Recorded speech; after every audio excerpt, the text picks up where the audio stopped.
continue on the wickedness of. May God strike you. May God deal with you like you did to Saul when you were on your way to. Today, does he really mean it? What is his intention? Mind? This whole politics in Liberia, we got to get very serious with ourselves. And, you know, I appreciate the fact that people should criticize, but you know who approves the agenda for discussion? The things that the Senate does. To those of you who are possessed by evil political demons, and we will seek to exorcise you. That is what we will be doing. Let's go to the lines and take some calls there. This very, very first one. All right. So, I mean, it's very, very difficult for you to process in your mind. Everything. When I hear some of you say he's an honest old man, he is just as wicked and good for nothing as Aaron. And yet some of you play and say you won't vote for him. You want the continuation of what's going on in the country. Now, what I don't understand from the Joe Biden people, when you ask them, Joe Biden is with Ellie. He, as president of the Senate, has helped to pass bad laws. He has helped to ratify bad concessions. Yes, he does not vote, but who presides? He does. Because I will consider him as the eye of the president at the Senate. He's the eye of the president at the Senate. He approves the budget, the agenda. He does everything. And that's why 19 senators support him, because they're all in the same, they're partners in crime. And they're all standing together. And a vote for Barker is a vote to continue the evil that's been happening, that's been meted out against Liberian people for the last 11.5 years.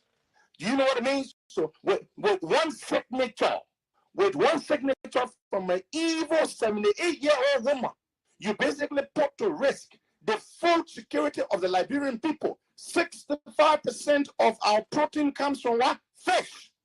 65% of our diet, the food we eat, the protein we have in it comes from fish. And then with one signature, and with the blessing of Joe Biden and the legislature, the acquiescence and the complicity, Ellen seeks to destroy the Liberian people yet again. Let's go to the phone lines and take some calls. And hear what you got to say. Let me. Is a sadistic, unrepentant, unapologetic, tribalistic old man. That is what Joe Boakai is, and that is the only thing Joe Boakai knows how to do, because he exploits tribalism. So, well, I say, Lofa County is the stronghold of Joseph Boakai. So, a young man just walked up to me and want to express his dissatisfaction on the speculations in Montserrado County. So let me get your name. My name is Amara M. Trawale Jr. Many people call me Master Warris, and I'm the chairman and the founder of the movement of the downtrodden youth of Bonjama District. So, and you walked to me very angry this morning, and what is the reason for that anger that you came to me with? I'm very desperate, even more than anger, because people sit in Monrovia there and say that this place is already controlled by the Vice President Joseph Boakai. That is a blatant lie. A blatant lie. You know, we the Levines, we are even disappointed over Boakai. We are disappointed in his leadership. What do you mean you are disappointed? Boakai being a man from Lofa County, and you being from Lofa County, then you say you're disappointed. Why are you disappointed? And that's the thing, in fact, that we mislead us, because he's from Lofa County, so we should vote him in, even if he is not qualified for the position. You mean Boakai is not qualified? Well, qualification does not have to only deal with education. He got the education, but the experience to move this country forward, he doesn't have it, because he's been on board for the past 12 years. What he didn't do, you anticipate him to do something more than that? That's the area where the disqualification comes in. I'm not saying that he's not educated, but he is not qualified to move this country forward. And the kind of a conception, the kind of a mind the people have in Monrovia there, they sit and say this place is controlled by Joseph Boakai is lie. You know, you know very well, we were in Bakedu yesterday. I'm from Bakedu anyway. Oh, you're from Bakedu? I'm from Bakedu anyway, the Kodogoni district. You know, you were there yesterday and you saw the kind of momentum. You know, and even when George Weah entered the town a couple of days ago, the entire Bonjama was on fire politically. When Joseph Boakai came, this town was looking like it was even sleeping. You joking? You know? I'm not joking. I'm telling you something from the bottom of my heart. I'm a mastercratic leader. I control 315 members of 315 youth in this district. And let me tell you something. Joseph Boakai has no tangibles to point at in Lofa here. If anybody is daring me, let anybody come up and say Joseph Boakai has chicken horse in Fonjama here, not to even talk about building. You understand? You traveled yesterday to Kolahu. Okay, I was even thinking that I said, let the protocol not take the decision for Joshua to go to Foya because this guy couldn't come back. And that's the hometown road of Joseph Boakai. You saw the road, how it's horrible, very horrendous.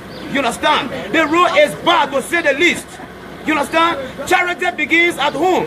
If this man cannot do anything for Lofa, he didn't do anything for Lofa for the past 12 years, what do you expect of him? Let's not be joking here, man. Let's not be joking. You know, the driver can change, but the car will still remain. Oh, Madam Salim, Joseph Boakai, they form in the same predicament. We can't elect them for another 24 years. You know, what will we be doing? So you want to tell me that the only one that have the brain to run this country? So you say, what part of Lofa specifically you from? I'm from Kwaduboni district. Specifically, I'm from Marvin Gonedu. Marvin Gonedu is in the Kwaduboni district. It's one of the renowned towns in the Kwaduboni district. I'm not far from the home of Dr. Edward Bian Kesari, the founder of the Unity Party. Unity Party is for Lofayan. But Lofayan are tired with the Unity Party. You understand? If the Unity Party could have another driver, maybe the sympathizers of Unity Party could be much. If it had gone another driver. But the driver is still the same. So you say the Lofa citizens are angry with Boakai because you can't point out any tangible, one single tangible. Nothing of the sort. You know why? Joseph Boakai is associated with people who have already failed this county. You know. And who are some of those people? Even every time he comes here, the incumbent, Honorable Mayan Fofana. Honorable Mayan Fofana, my own Madingo sister from Kwaduboni district, has failed the district. We were moving up and down behind her to 2011. But now she failed us and she wants all the game to re-elect her. It can't work. George Tengbe, Senator George Tengbe, on the United Party ticket. Those are the failures that are behind Joseph Boakai. So I'm sorry, he's not going to go anywhere because the people of Labour County are disenchanted over their leadership. Let not somebody sit down in Monrovia and say Lofa is for Joseph Boakai. You'll be making a very grievous mistake. So what is your final message to the people? You got hundreds of people all around the world that are looking at you. This message could go even beyond what we anticipate. You understand? I want this message to go forward. Let it go through the length and breadth of this country that Joseph Boakai does not have any political control over Lofa County. Lofa is divided over the leadership of Joseph Boakai. You understand? The only thing people can say here in Lofa is that he served as the managing director for LPMC normal days. That's not enough. 24 years in government, I still to be corrected, but I think he has spent more than 24 years in government. In 40 years. 40 years. What does he want now? Let him go back and build his home. Foya Tinga, I think that's the area he's from. Oh, from Foya Tinga. No road there. No road. You saw the road yesterday. Very terrible. No road. So how many years we should sit again for the Bangam and the Kama road to be faced? We know that Josh Weah is the only option. The alternative choice to political freedom, social, economical freedom in this country, for us to get over this dodging, is not to re-elect any members of the Unity Party. Let us get rid of Josh Weah. I interacted with Josh Weah yesterday. I saw him. I said, but wait now. There is a man, so common man, like this. It means that when this man is at the executive mansion tomorrow, nobody will be afraid to go around him. You know, I was speaking to him. I said, you know, you were my friend. I'm sorry for that expression. No, but he's so too down to hype. And I'm not seeing a reason why we shouldn't give this leadership to Josh Weah. I don't know why. I don't know why. And this question seems to be very rhetorical. Why can't we elect Josh Weah to liberate us economically? The people say Josh Weah ain't no book. That's the reason why we're not elect. And you know why? I'm an expert in English. That's the reason why they call me Master of Words. When Josh Weah was speaking the before yesterday, because people say those things here and there that he doesn't speak good English, I was standing by his side listening to the final pronunciation of his words. The ED, the SRE, the Z-R-E-D, and he got everything intact. This guy is eloquent. Very, very eloquent. Very, very eloquent indeed. I evaluated his speech. Very, very eloquent. Yeah, very, very eloquent. You know, to know that somebody speaks good English, not only the vocabulary, but you look at the subject verb agreement, the pronoun antecedent, the cases of the pronouns, and everything was intact. I'm not seeing any politician that can speak with logic right now in Liberia than George Weah. Not only the English, but the logic. The logic. So what is? We are on our way to Bakedu now, and I'm sure you will be with the team. Yeah. So what do you have to say to the people of Bakedu? When we get into Bakedu, you will see the rousing welcome. The ceremony will be very electric. Very, very electric. They can't wait to see George Manneh Weah and Joel Howard Taylor. You understand? It's a let-go ticket. A let-go ticket. You understand? Kwadu Goni, you know, people say it's the birthplace of the Unity Party. But the people in of the Kwadu Goni now, they are disenchanted. They are disappointed, you know, in the leadership of those that are moving the Unity Party forward. If we had another travel other than Joseph Boakai, perhaps we will make an alternative choice. But in this case, Joseph Boakai being... But why you so angry with Boakai? Why are you so angry? He has not done anything for us. No, Abu, you been here. Has anybody shown you in Fonjama here what Joseph Boakai has done? Look at, we standing now seeing Zago Hotel over there. Before Zago became senator of this county, he had already made mark. He got tangibles to point at.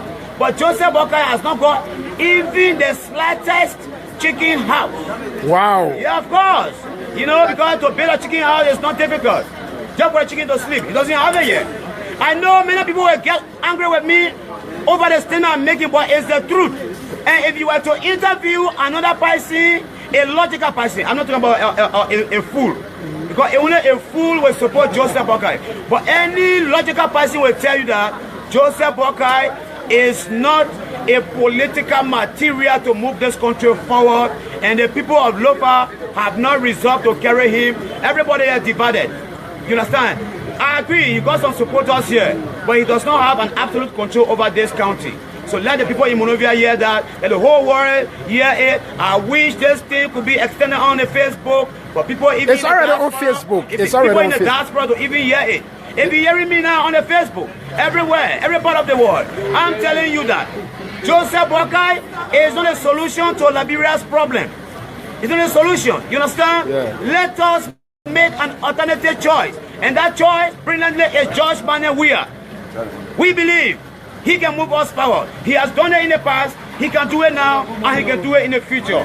If I continue talking for even the next 2 hours, I will not get tired to disprove the prove the weakness. This president speaking to you. Ambassador, I was just telling them that I wish this will go on Facebook to tell them that Joseph Boakai does not have control over this place here. And the alternative choice is George Manneh Weah. I'm speaking now, Ambassador Weah is here. Let the whole world hear it. You saw Lopa. Lopa is not resolved over Joseph Boakai. We are disappointed in his leadership. Thank you very much. Thank you so much. Thank you so much, Abu. That was good talking to you. It was nice talking to you. You listen to the guy there. Even if you want to go against Cummings in the primary, you will get my judge and say, my man, when I carry you the way you broke, when I carry you kill. You look at ANC. Who got the money? ANC. They look at Cummings. Even if you want to go against Cummings in the primary, you will get my judge and say, my man, when I carry you the way you broke, when I carry you kill him right there. Because it's one of the things I'm telling you. So now why you think Cummings should be saying two-way when those things are going on? What should be the role of Cummings now?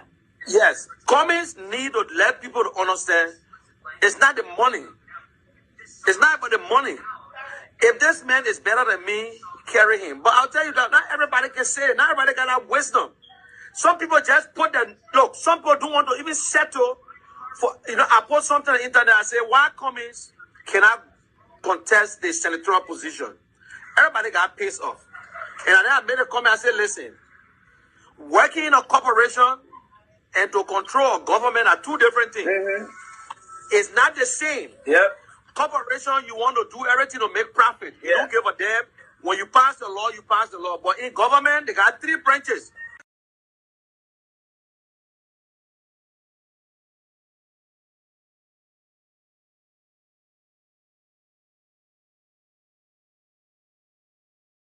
to say. This is the evil that's happening, and you have to wait by Benedict Sanon. Not to put people in the street, people not to jubilate. Not to protest. Food center called Whole Foods, department store where they sell fresh foods. I mean, the best fresh foods you can find. Whole Foods in the States. When we go to buy fish there, fish is more expensive in America than meat. Fish is more expensive than meat. You buy a few pieces of fish, maybe 3 or 4. They sell it per, really, they sell it per pound. A few pieces of fish for $50, $30. Just a few pieces of fish. I'm telling you. And so this is where these people take the fish.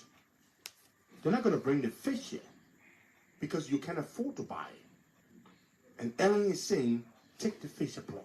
And you know, the thing about this country, the reason why we suffer the way we suffer, the people do very bad things to us.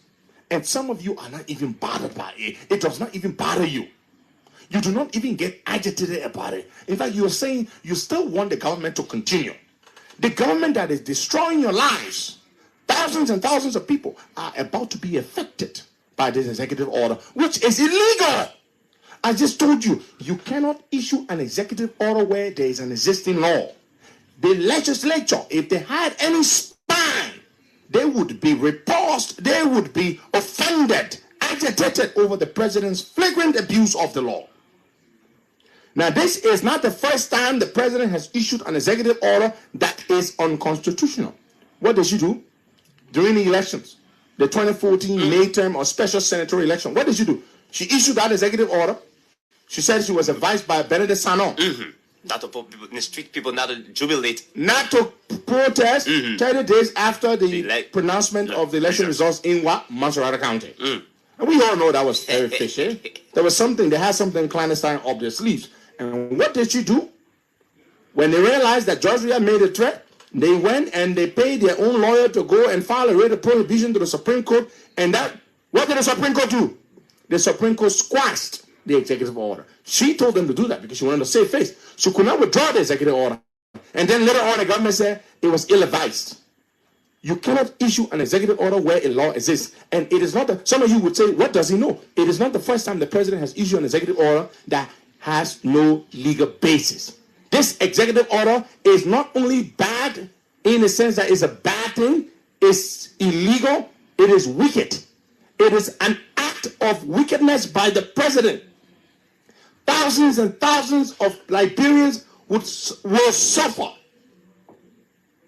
directly and indirectly.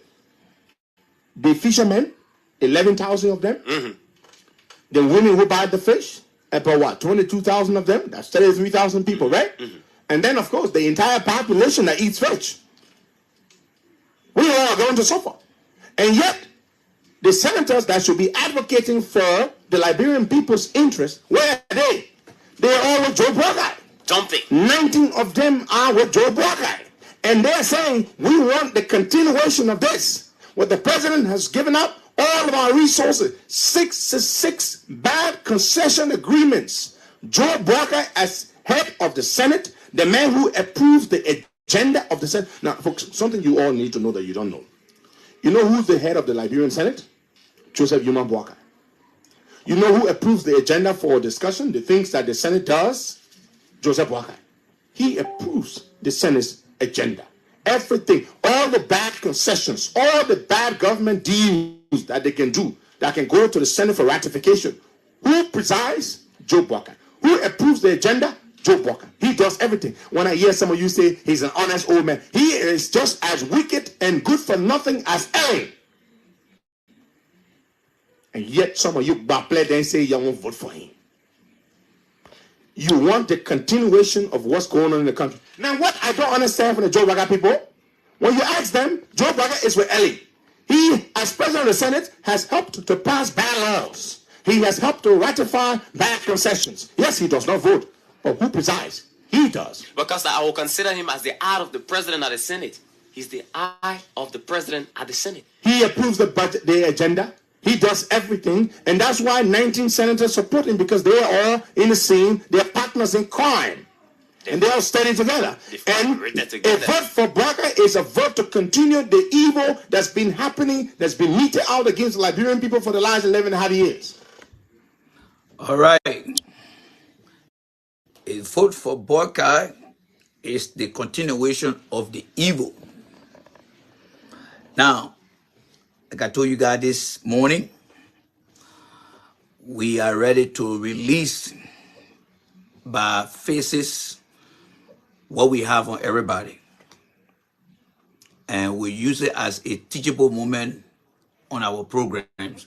So we're not just going to rush with everything like that. No, we're going to take our time. We're going to look at character. We're going to look at the standard of character. We're going to look at the type of people. So let me just hold you there for now and just start with a few things here as we start this evening broadcast. I already set my goal today.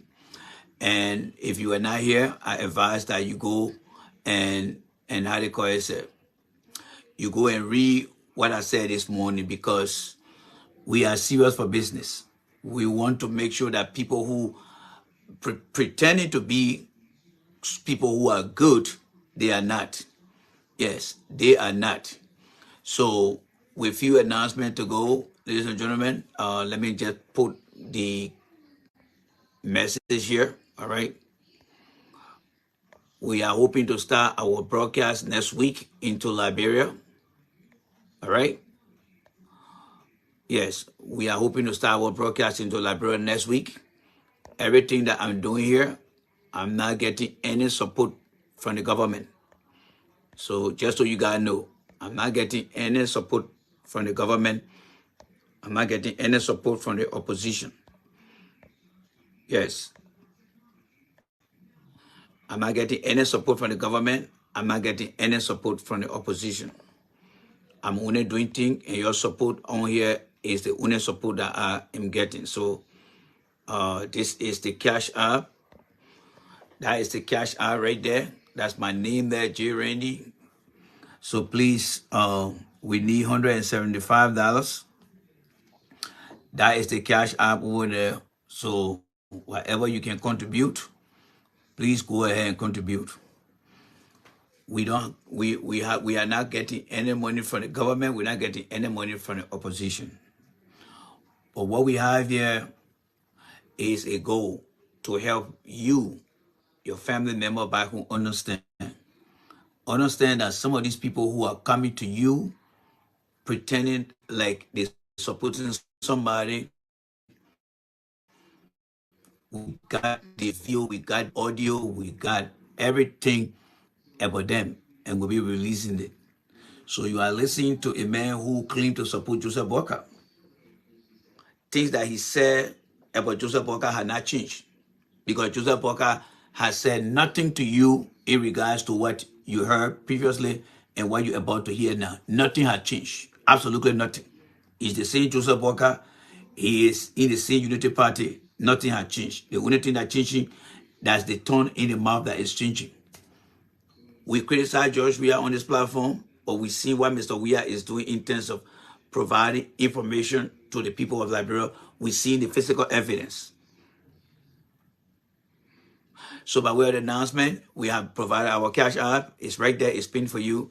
Whatever you can contribute, $5, $10 will be appreciated by you in order to continue the show. We don't want the show to just be online, even though we are doing well. Yes, we are doing well according to Facebook statistics here. Let me see what I can show you guys something here. But we need to reach a bigger audience as well. So let me just give you guys quick update here on what we are doing here, so that you can get to see our effort and begin to do your little contribution. So this morning, as you can see here, so I'm going to turn this thing around so you can take a quick look at it. So this morning, this is how much we have in terms of our view. We got 64. We have 64,000 people. I mean, not 64, but we have. Let me try to make the thing steady here. Okay, it's something. I don't know, my hand is just moving here. We have roughly about there you go, right there. We are roughly about 1.2 thousand view. Now, let me give you some detail on the 1.2 thousand view. Now, when you click here, when you click back here, all right, so let's go to Facebook analysis, because everybody that watch this thing, they are watching it according to their IP address. So when you come over here, all right, and you click right here, it's going to open up for you. Okay, it's going to open up, and then when you click down here, it's going to give you detail. So this is the detail from every broadcast we do. Yes. So you see the number of men that watch us versus the women. Now, when you look down, you see the age group. Those are the age group. Now, let's go down to more detail. Let's look at location. All right, so here's the location here. We got all the city. Monrovia, we got people online in Monrovia. They are 1.2. We got people from Philadelphia. Philadelphia is 114. All right. And then we have Brooklyn Park. We have New York. And then when we go further down, we hit more down here to expand. And then when we expand down here, sorry for the view here. So we got Fargo, North Dakota. All right. We got North Carolina. We got Indianapolis, I believe. No, Minneapolis. We got people from Ghana. Yes. We have people from Ghana here. All right. Now, let's come to countries. As you can see right here, countries. So when we hit countries here, so here in there, and I want you guys to give me your candid's opinion. Yes. Even if you want to call in for that specific reason, then before we go to the broadcast. So when I got into Wawa, my kids were behind me, right? If I were walking on it is what it is. Let me see who coming next year. You are free for now. Yeah. But what did he say about Joseph Boakai the last time? So we're going to go through this video. We're going to break it down, and we're going to listen to the callers and that said things about Joseph Boakai. And I want you to walk away tonight asking yourself, does the guy really mean what he said the last time? And what he telling us today, does he really mean it? What is his intention? And when you look at Joseph Boakai, has he changed from what you have learned? So let's go and listen to that audio again, all right? So let's get the ball rolling here. Do you know what I mean? So with one signature from an evil 78-year-old woman, you basically put to risk the food security of the Liberian people. 65% of our protein comes from what? Fish. 65% of our diet, the food we eat, the protein we have in it comes from fish. And then with one signature, and with the blessing of Joe Boakai and the legislature, the acquiescence and the complicity, Ellen seeks to destroy the Liberian people yet again. Let's go to the phone lines and take some calls and hear what you got to say. Let me hear what the defenders of Joe Boakai have to say. This is the evil that's happening, and you have to wait for international people to tell you that the government. Let me just read for you what the people wrote in this thing here. How the government does not have interest in its people. Just imagine that. For an international organization to tell you that the government does not care about the interests of its people. I'm going to read this for you. The EJF, this is the Environmental Justice Foundation Executive Director Steve Trent said, quote, by removing the 6 nautical mile limit, the Liberian government is favoring short-term economic interests over the needs of its people. Did you just hear that? Mm-hmm. By halving, this is HALVRNG, by halving or by cutting in half from 6 to 3 nautical miles, the government of Liberia, according to the EJF, favors making money over the interests of its people. Ellen doesn't care what your children eat in their diet. She doesn't care whether they get kwashiorkor and big stomachs, or whether they are undernourished and malnourished, because when they lack protein in their food, they get undernourished. And a good chunk of Liberians are undernourished. So Ellen say, you all Liberian people can go to hell. And you think Joe Bugger cares? He does not care. He's basically campaigning.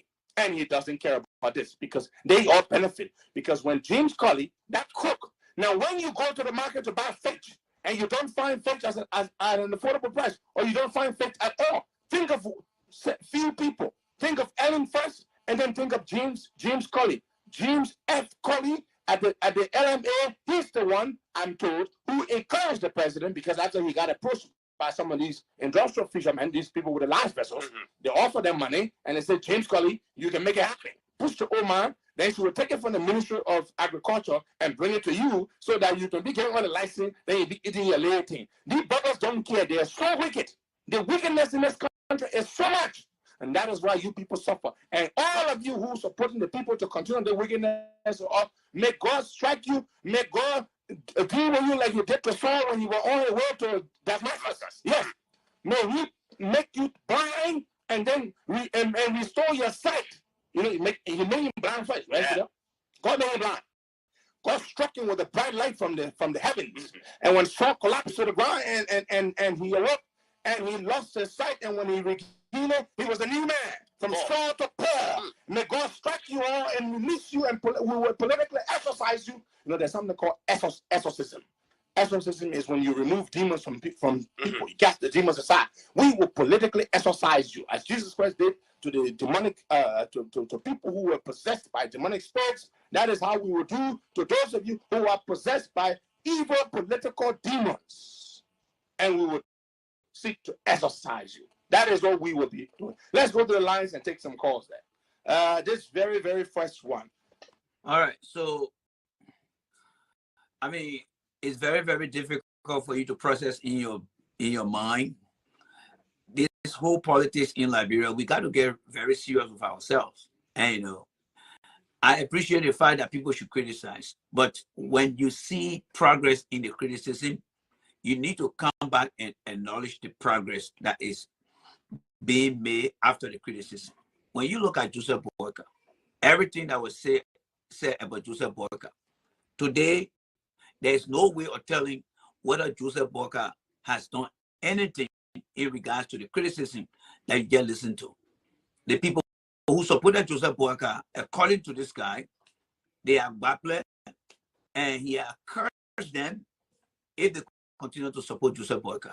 That's what he had done. He had cursed them. He cursed them.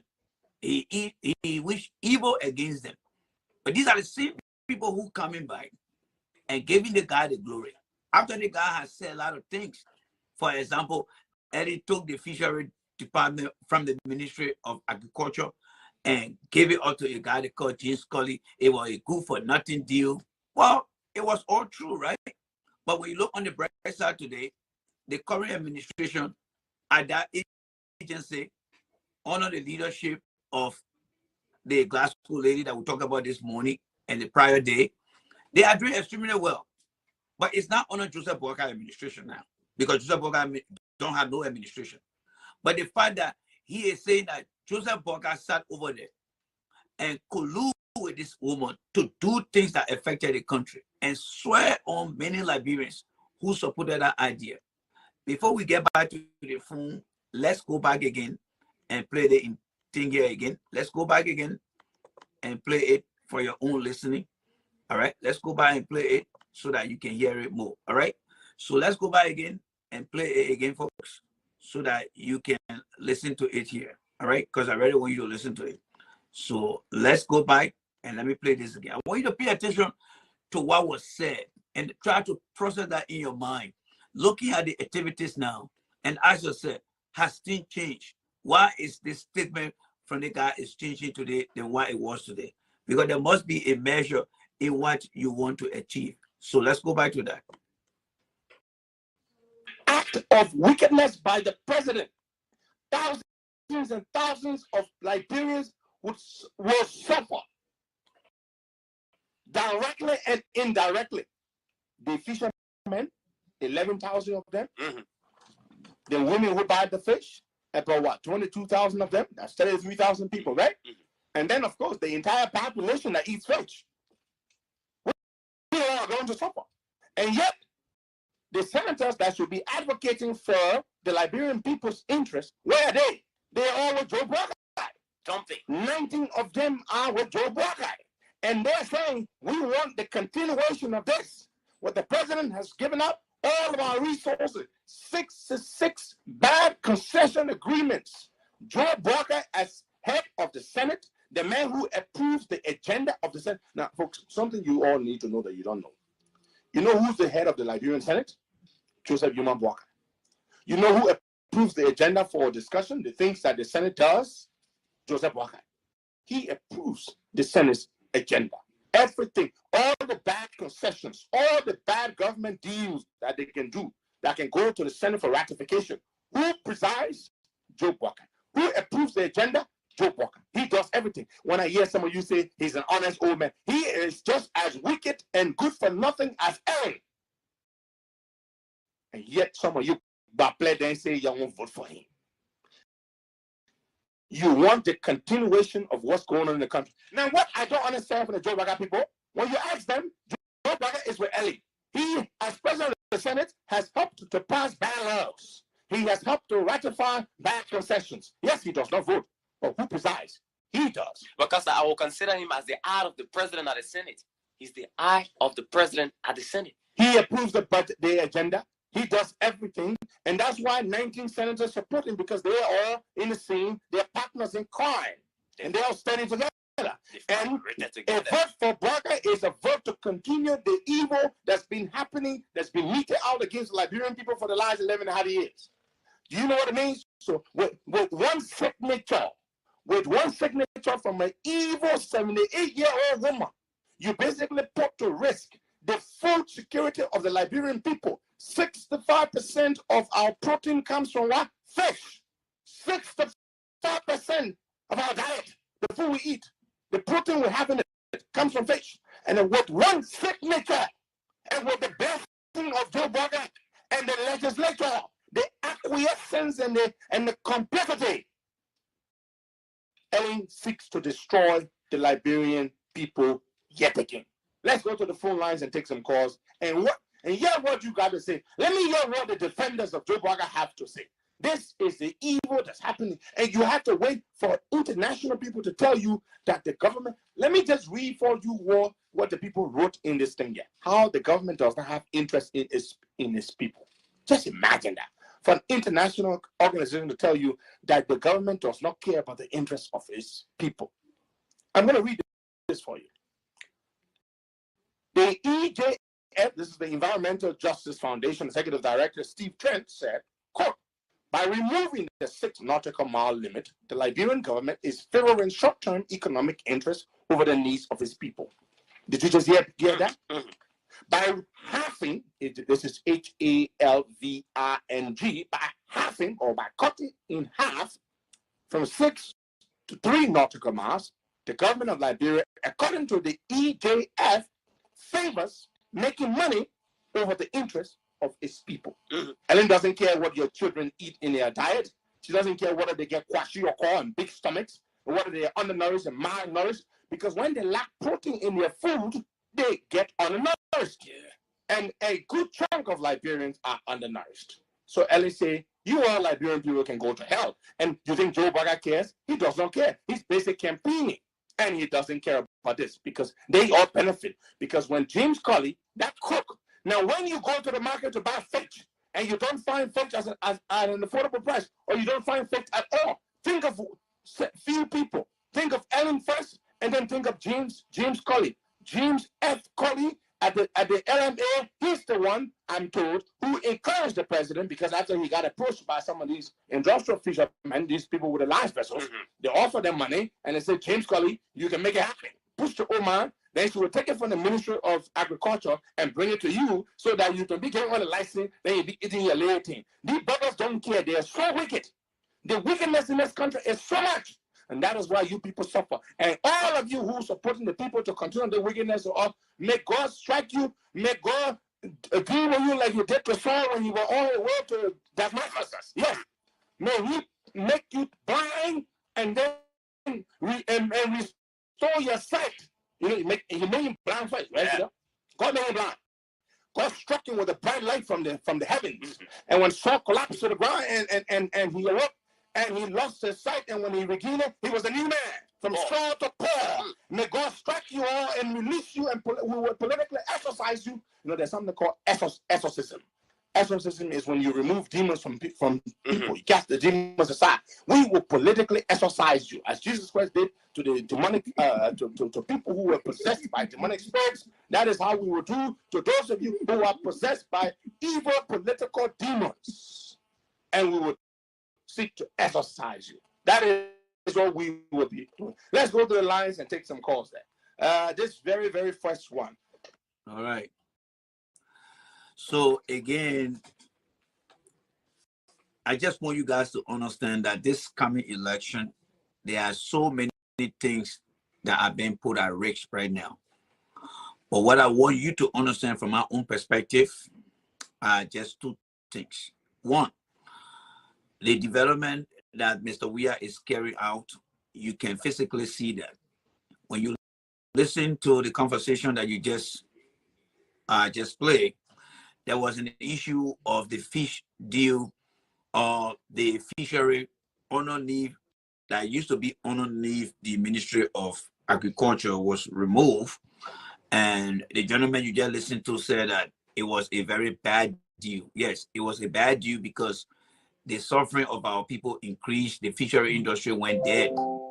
But the good side about it today is the fact that the lady who is in charge, I'm not the one, the document out there. She was commended highly by the State Department of the United States for doing what she did by creating jobs under the banner blue economy. That was positive. But what I want you to understand, the same gentleman said that there was 66 bogus deals that were signed, and Joseph Boakai was part of that. And he even went to the extent of swearing those who will vote for Joseph Boakai. And there are people who plan to vote for Joseph Boakai this year. This year in October. He not only called them by play, but he swore them that they should be cursed. Now, when it comes to Joseph Boakai, there's nothing Joseph Boakai has done. In the midst of all what I just said, there are some people who believe that there's no hope for them in this country or even in Liberia. And the only way they can get to power right now is by deceiving you. They have not come back to tell you that everything they say about Joseph Boakai has been cleaned up by Joseph Boakai. No, they haven't told you. They have not told you that everything they say about Joseph Boakai has been cleaned up. No. But they're coming back and telling that, oh, Joseph Boakai is the man, Joseph Boakai is the man. I saw somebody saying that he's taking all the recording down. My friend, I got all that recording before even 2017. I got all that recording. Apparently, you're not been following me. But I got a whole bag here. And to be very transparent to you, give me a second.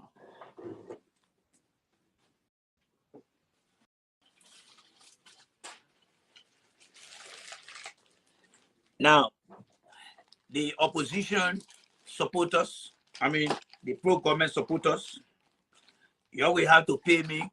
I'm only giving you the sample of these things here, right? Yes. Yes. Now, this is the terabyte drive here. That's one.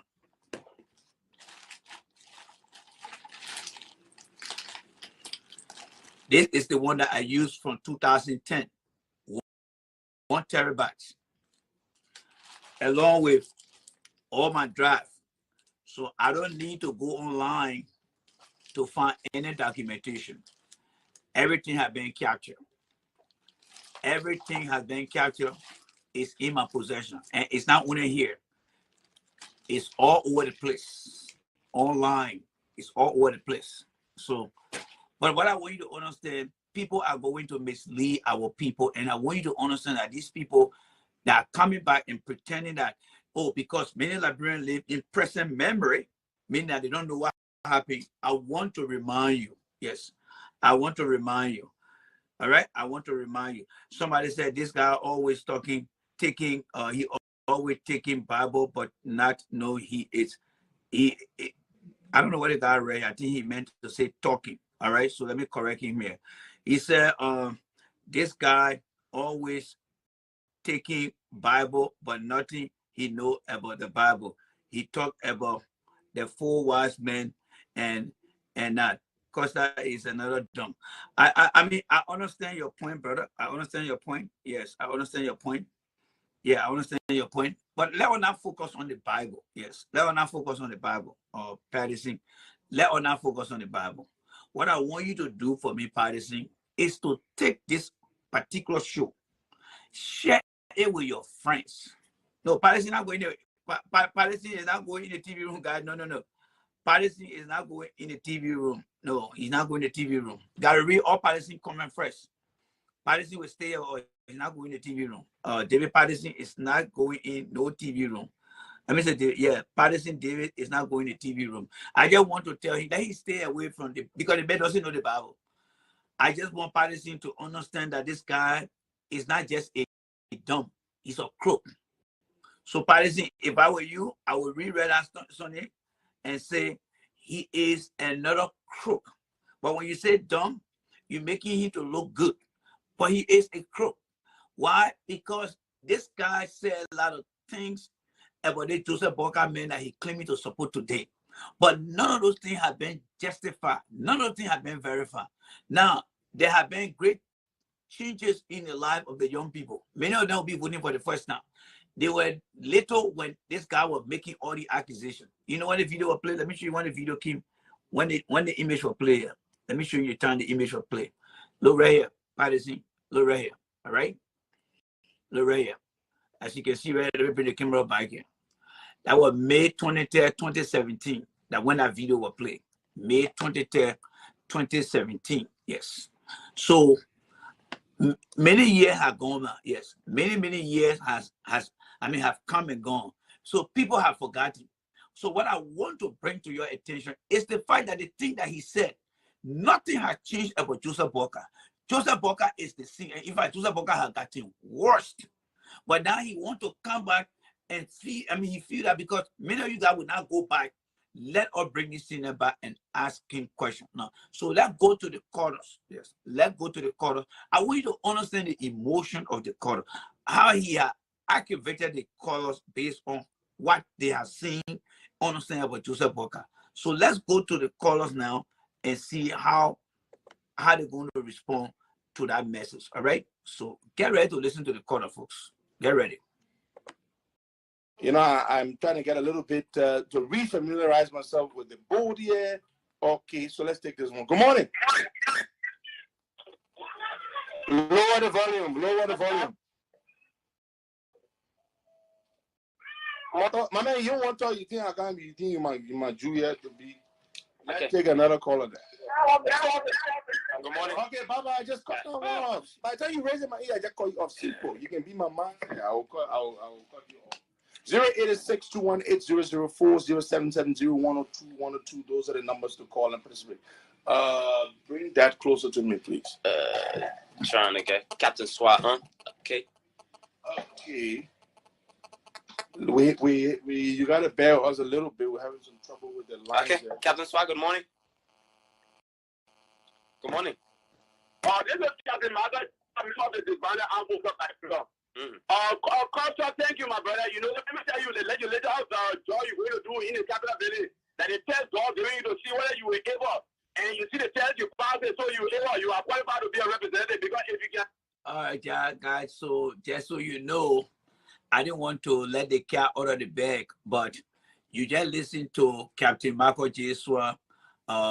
In 2017, the very guy who you hear talking now, he ran for a representative position in district number 6 in the EAW or around the EAW area. The guy you listen to now, who is doing all the talking, the guy that was just welcome to Liberia, he ran for a district number 6 representative position in 2017 and he got flopped. So when you hear former AFL Captain Michael J. Swah saying, "Oh, you have said everything," he ran and he got flopped, and he had not even come back to tell you why he got flopped. But now he's going back to the country again. But just so you know, we have a video. We have a very important video about this guy inside Joseph. That is another powerful one. But we'll not release it. This is just the tip of the iceberg. We're not going to play most of the video here until we make sure that people are serious who want to really make sure that we destroy Joe Burger. So we'll not be wasting the video in here. Yes, these are essential videos. I told you guys I have 250 recordings, original recordings, that can cause severe damage. So I just give you guys the tip of the iceberg, because in time to come, those videos will become a treasure. Yes, all right. So let's go back to the caller. Listen to Michael J. Swah, Captain Michael J. Swah, how he going to really present his mixed feelings, or let's say his dislikeness for Joseph Boakai to be elected as president. Yes. So let's listen to that right now, folks. Let's listen. Set up your own business before you leave it. I mean, you know, my son, I know that you are representing him waiting already. Let me come. I want you to give me 2 minutes. I beg you. I will start with the bunker and the grand pastor. With bunker. Car burger, why who? I moment now. The mother Jesus, bunker the player die. Player die. Super Mordecai, pharmacy, planting, I got to get. Yeah, God, don't have to me. Come me, my one, we got me. Can't go to me, can't go back today. Can't go on, don't go, what cut it. Don't want that they got point. My that got point. Go on, my God, got one, I got G. Something I got Ben, I got what am I got me? That you very kind. Don't focus about me. Okay,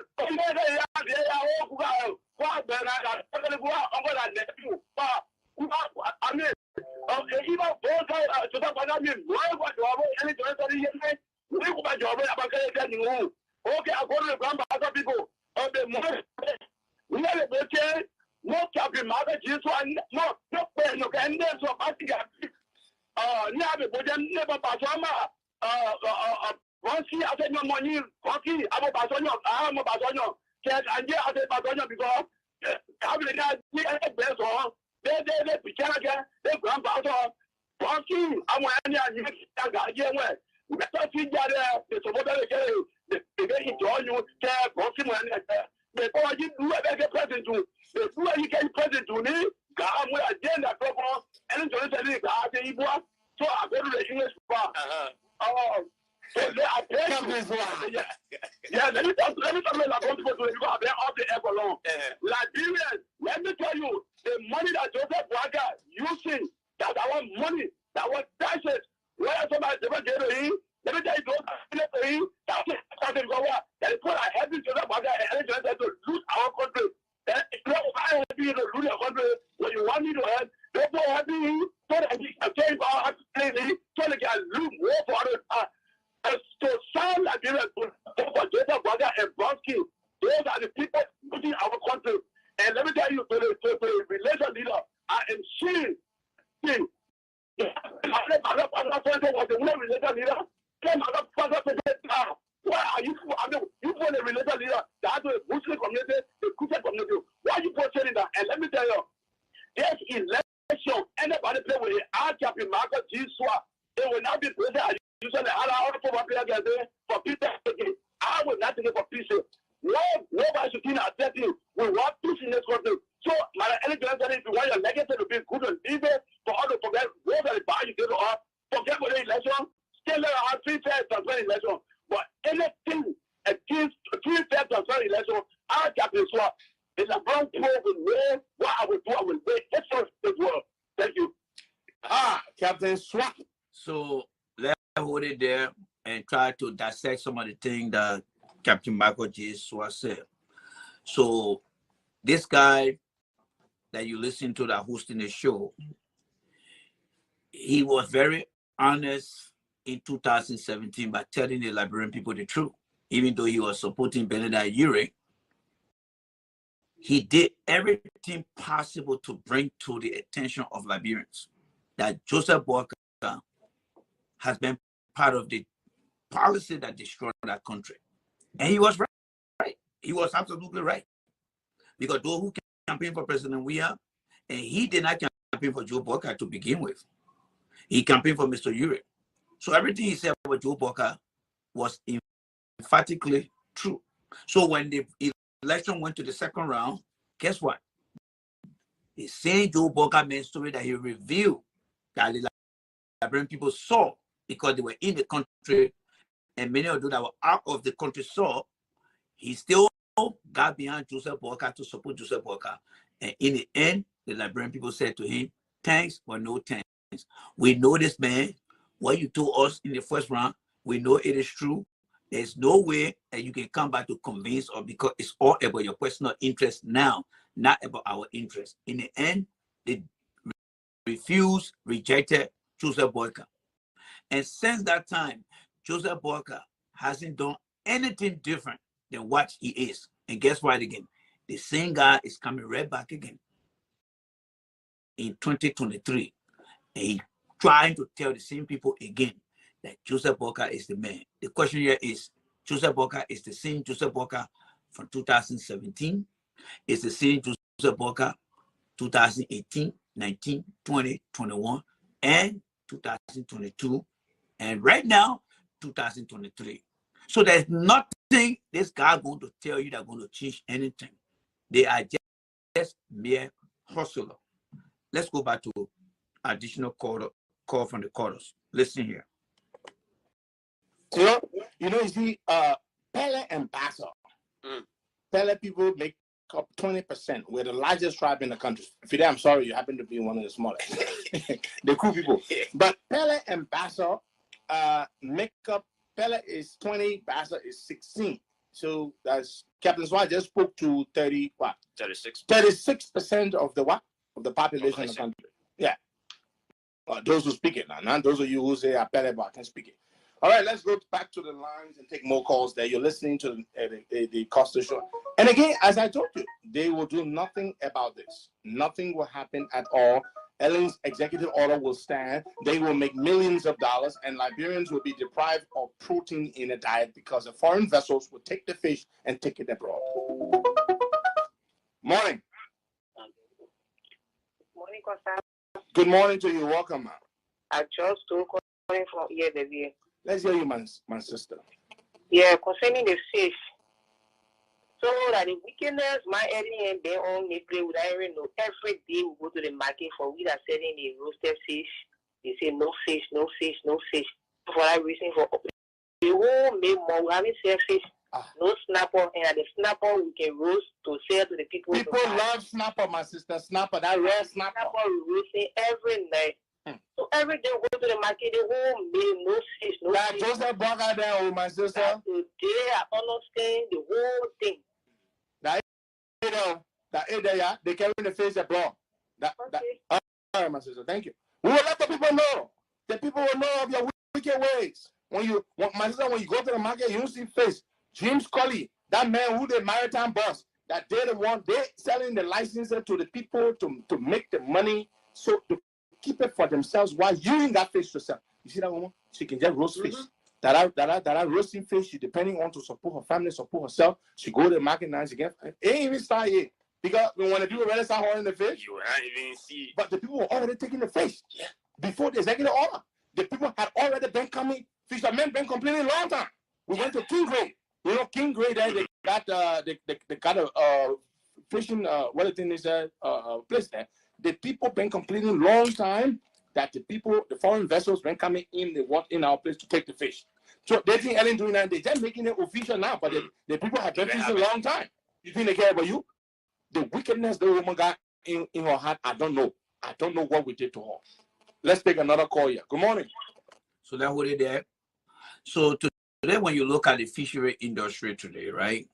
The issue of Ellen messing up and giving contracts to other bigger fishing and company out there. It was something that was true. She tried to take away economic and job opportunities from the Liberians at that time of our administration. And the guy is saying, and we all know that Joseph Boakai, as president of the Senate, agreed to this, very poor policy that Ellen implemented.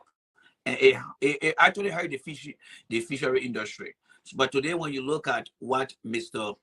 Weah through Edmund Glasgow is doing for the fishery industry, it actually bringing the momentum back. It actually making them to feel very, confidence in the fishery industry by bringing out the blue economy.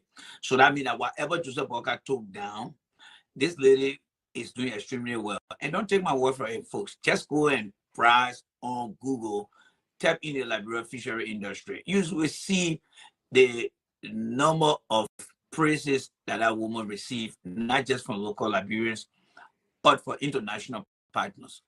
But it is the same Joseph Boakai man who helped to destroy the opportunity of that community of people. And this guy that you're listening to right now made the Liberian people to understand that it was the truth, because he saw it and they saw it and they agreed. But today he's coming back, and Joseph Boakai has done nothing to improve his vision, because everything that Joseph Boakai agreed to that time, everything he solidified, it was based on Ellen vision, and he supported Ellen vision. And since he ran on Ellen vision that the Liberian people rejected, Liberian understand now that he is still the same person from yesterday, today, and in the future. They're not going to accept him. But this guy is coming now. The same guy who criticized Joseph Boakai, he's coming back now and telling his supporters, the people he called the bad player, the people that he said God should strike them, he should blind them. He's now telling them to support Joseph Boakai. Do you see honesty in that individual, or you just see him as somebody who is a mere hustler? Because let me remind you again, in 2017, he supported Benin in the first round, and he did all the damage that he could have done to Joe Boakai. But when we went to the second round, he decided to support Joe Boakai. And the Liberian people again understood him and said, you came here and told us that this guy is not good. You in the second round, you want us to come and support this guy. What kind of guy are you? That is what I want you to understand. Let's get back to the caller again so you can listen to them. Yeah, good morning. Good morning to you. Yeah, thank you. The mother said ambition and Aquarius and my friends who resident this morning. Hello. Go ahead. Make a point, Chief. We're not here to lecture. Thank you. You see, that's why people can say we hate this government, because we are being critical on this government, pushing we are bad. Not that we are bad, but we say the truth. When it comes to reality, we forget the reality. That's why we are telling the people in my own country that what I told to the Yala one time, that what you are doing, you are not doing it in the interest of we, the people from Bonkande, but you are doing it on your own selfish gain. How can you, as a senator for a country, can you endorse someone without telling the people of Bonkande, without consulting the people of Bonkande? And I told him that your days are numbered, your time is coming. Joseph Yuma Boakai is not a person that can be able to develop Liberia. But when some of our young people, they say that we hate Joseph Boakai. Not that we hate him, but we hate the attitude of Joseph Boakai and this government. See what is happening. Most of our people depend on fish because if you get a job, it's not easy. Then you take fish from here and carry it to another country. Then what's happening to your people like here? And guess what? They are selling the fish abroad, because when they sell the licenses to the people, the woman said the people can take 50,000 tons of fish per year. Now what she said? 50,000 tons. That's what we say, that illustration is very, very much wicked. And this woman, I told her, she can't forget. And so, oh, my brother, thank you. I was going for you, but thank you. Thank you very much. Go for Joe. So they will continue. Let's take another one. Good morning. Good morning. Good morning. I mean, you answer and you want to talk. Let's see another one. Morning.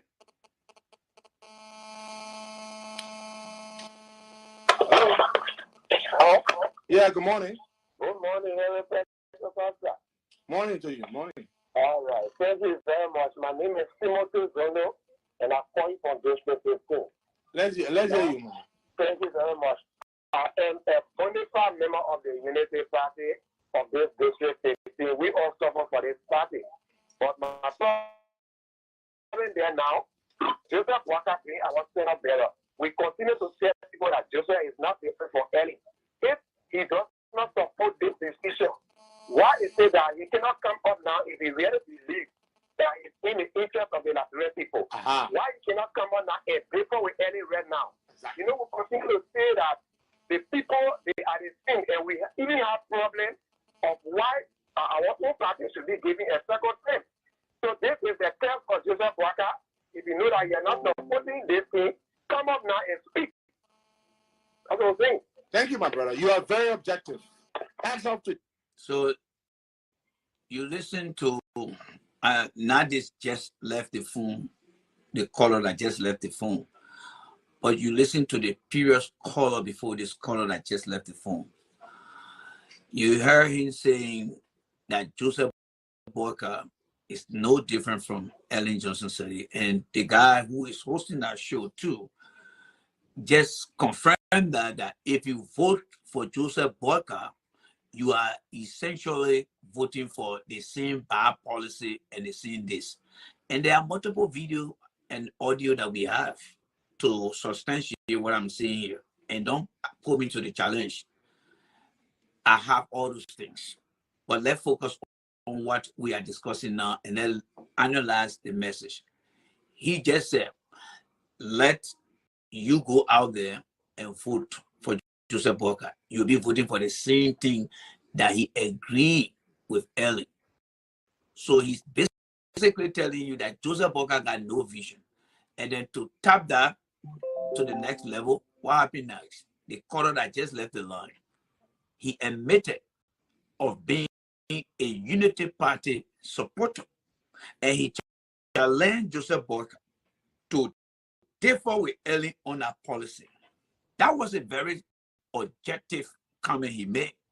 Because even up to today, January the 1st, 2023, do you know that Joseph Boyka hasn't separated his vision from Ellen's vision?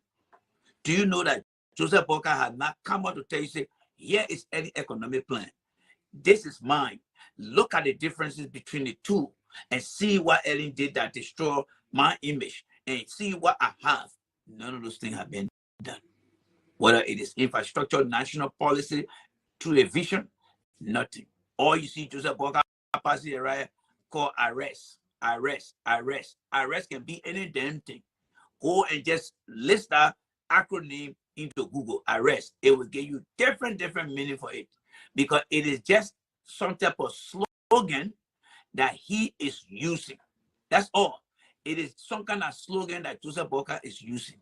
The old man is very dishonest. He's not ready to lead. People just feel that because he is in that age, by default, they think that position belongs to him. But no.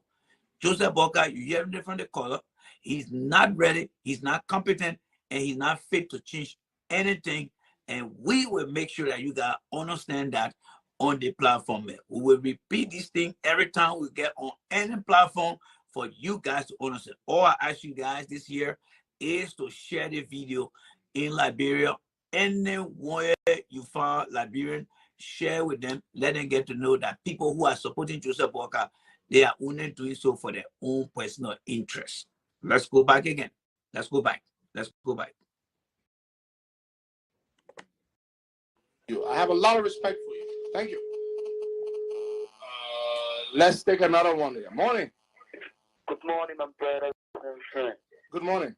Oh, this is Frederick Cito calling for the borough of Newtown. Hey, my man, you're part of the meat person will be a fat there. All your keen on there, y'all gotta go make it all of wood. Go ahead. Morning. Welcome. Okay. Okay. Yeah, we probably lost him. Let's take another one here. Good morning. Good morning, Peter. This is Reverend Dr. Williams from Banjo. Yes, Dr. Williams, welcome to the show, sir.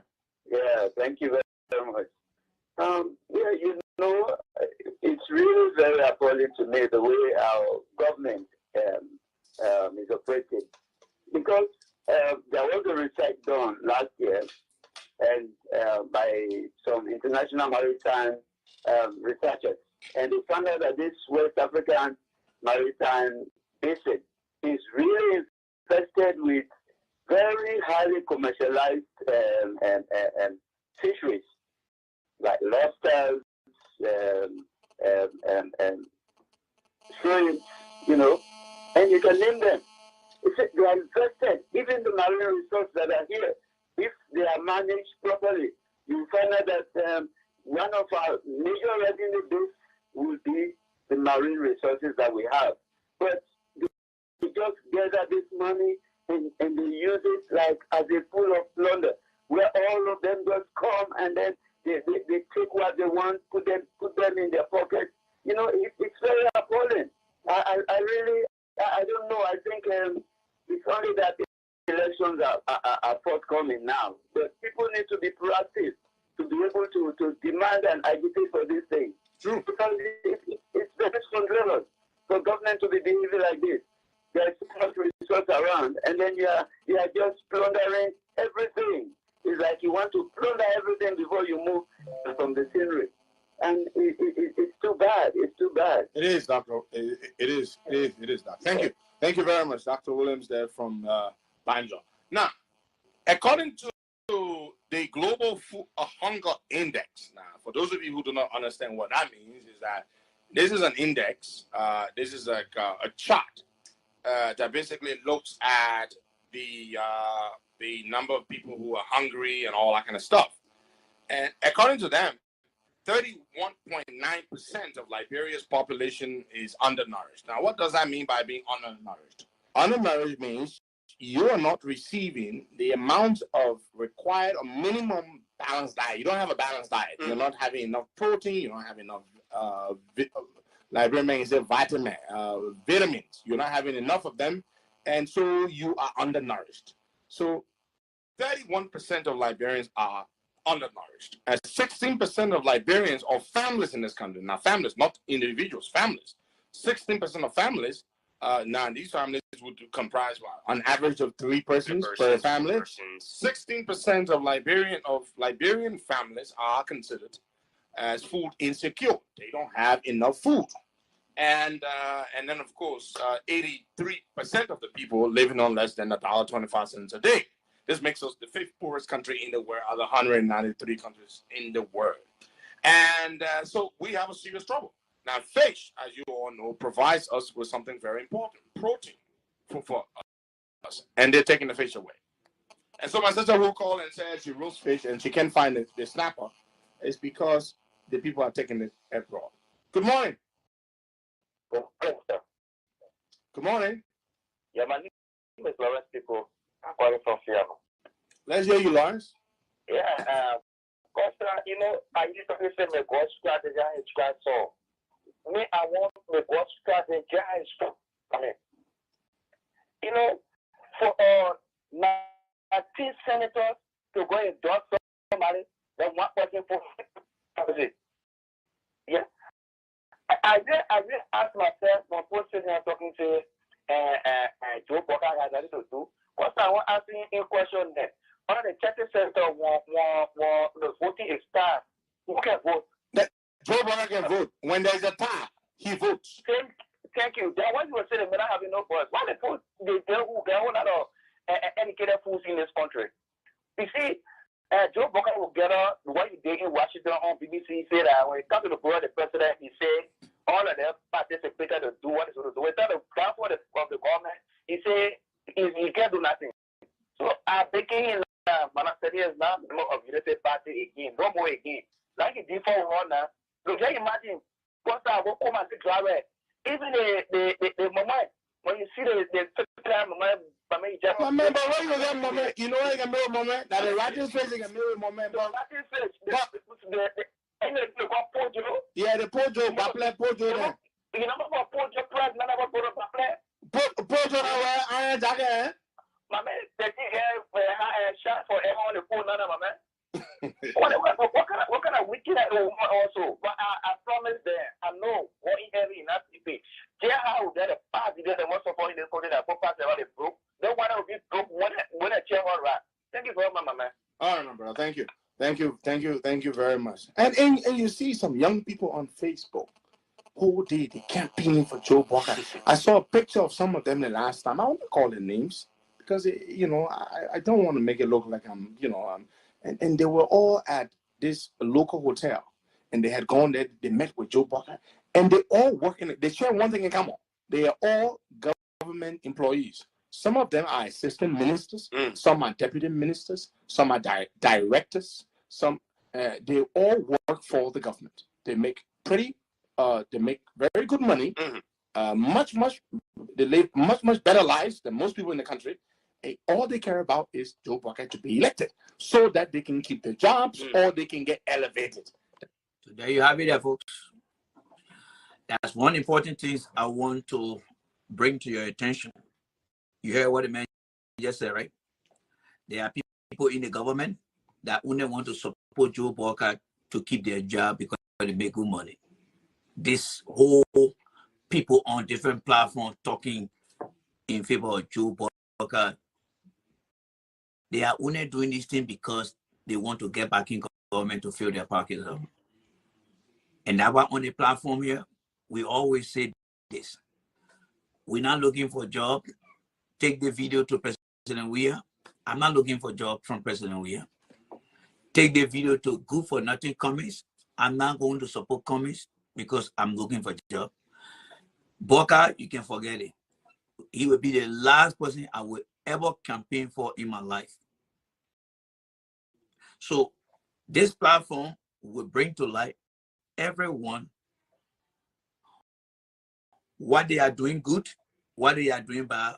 We'll let them know. We'll bring the truth. You see, for 2.5 years, I criticized George Weah. I said all kinds of things about Mr. Weah.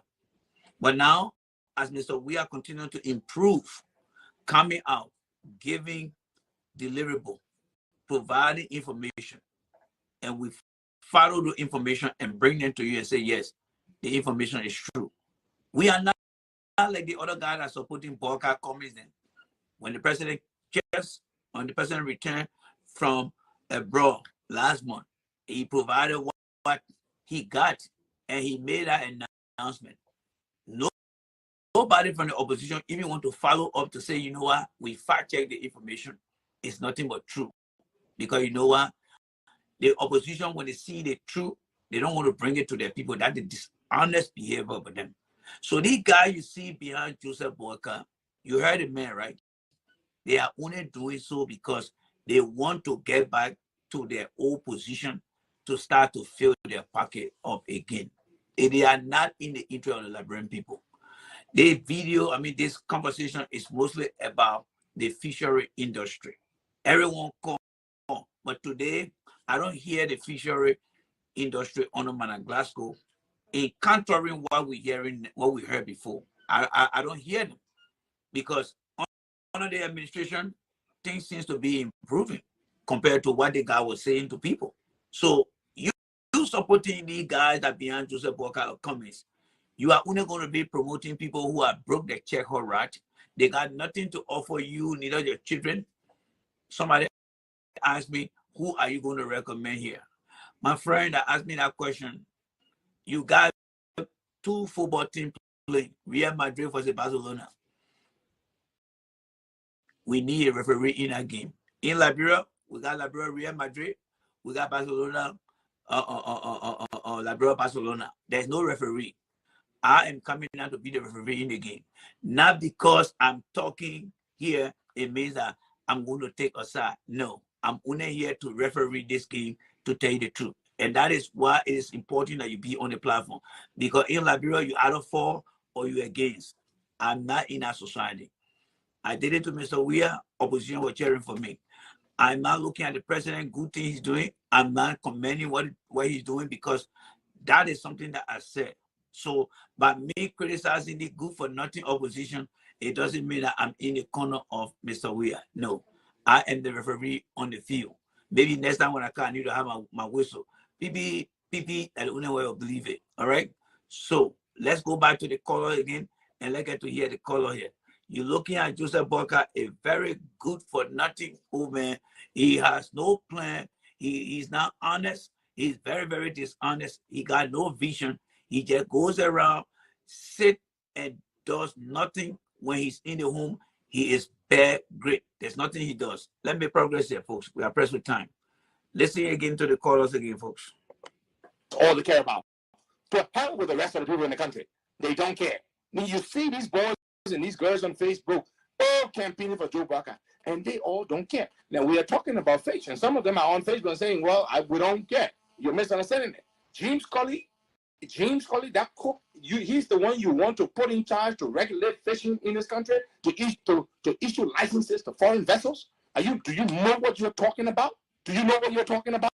You're putting the Liberian people's food security at risk in this manner. With 8 months left in office, you're doing this to us. You issue an executive order that violates the law of our land. You're firing the Minister of Agriculture because he opposes this move. When you go, you remove the Fisheries Bureau from the Ministry of Agriculture and you give it to James Colley to regulate and control. Because James Colley would do anything. James Colley is a depraved, spineless, greedy god. He would do absolutely anything. You know, these are the words when we use to describe these people, which are very befitting and deserving. Some people say we are rude. I'm rude, but any can take face for your mouth. I'm rude. Joe Boakai then can pass bad laws to support your and kill you. But I mean rude. I mean you get problem with. I will keep talking till the day. You're not lucky that you business. Let's take this one. Good morning. Yes. Good morning, Mr. Aaron Costa, and good morning to Figure City, my brother. Good morning to you. Yeah, my name is Pode Kutubu Sharif, and I join you from the Misrepresented District 11 this morning. The misrepresented, listen, you're not just living in one district, you're living in a misrepresented country by Joseph Boakai and Ellen Johnson Sirleaf. So, you heard that? Another important punchline again, and another important point for you to underline. People talk about suffering in the country. Joseph Boakai, they come and say the country on autopilot. You listen to the man who supported him, what he said. The man came and specifically said, I'm calling from a misrepresented district. The guy who running the show said, no.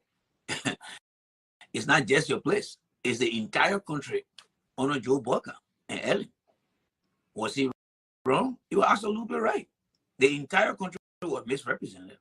This man is the famous talk show that everybody knows, right? People welcome him. They gave him the red carpet. They gave him the laptop to walk on. And he said what he said, and those things were true. But the fire is he trying to reverse all those true by making it to be a lie to you guys. Because nothing has changed.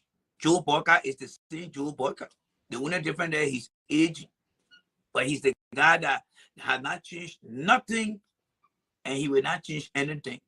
But thank God that we got all the recording that you are hearing for yourself, and now you can draw the comparison by looking at what Joseph Boakai have done to the country, the that he presented to serve. You look at the guy who presented him, what he said yesterday, what he said. That is the beautiful thing about the platform, folks. We don't just do the talking. The evidence come out here and does the talking for you. All it takes is for you to come with an open mind and say, geez, I've been misled on the other platform. This guy here, right here, he got what it takes for me to make an informed decision when the time comes. You had it. Or YES, so that I may know. Let me try here to see whether you guys can hear me, all right? I'm gonna have to find myself here and see. All right, let's see here. You guys can hear me. Yeah, I think you guys, yeah, I can hear myself here now. So I think I should be good to go. Yeah, I think I should be good to go now. All right, I should be good to go here. Let me try to get some folks. If you don't mind sharing the video for me, I will appreciate that. But I would like to share it with few groups so that folks can join me here. It's not going to be long. As you can see the title out there, Constructive Suggestion and Advisory Warning to President-elect George Weah. I have some information through my suggestion to share with him, and I would like you guys to be part of this suggestion because it's going to be kept into the technology history so that whatever I'm going to say, whether it come to fruition or it done, you guys will know that I once said it, and you will be on record to prove whether I was right or wrong.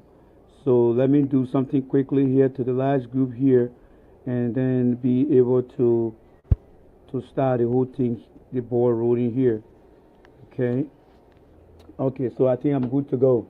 So again, I would like to thank everyone who have joined so far.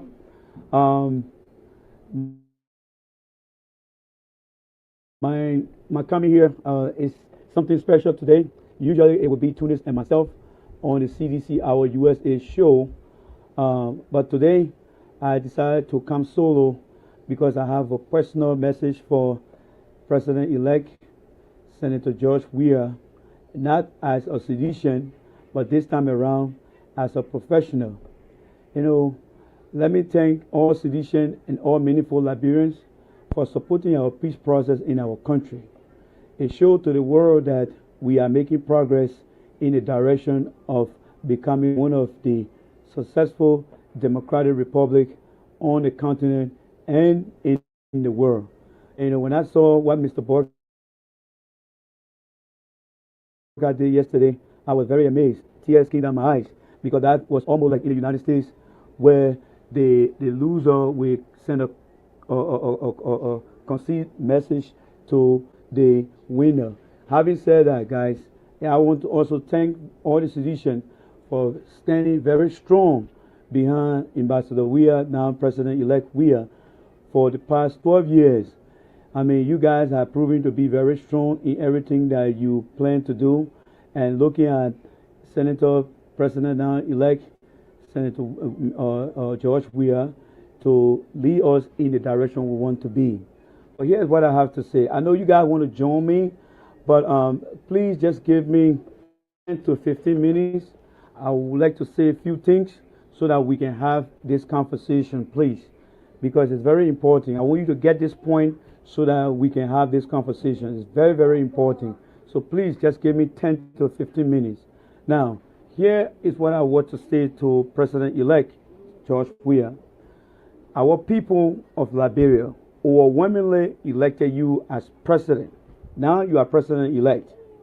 Based on that, they have invested their interest in you, and they look forward to you leading them to some sort of good life. Is it going to be quick? Absolutely not. Here what it's going to take. It's going to take your platform with your vision and your goals to achieve whatever you want for the people of Liberia.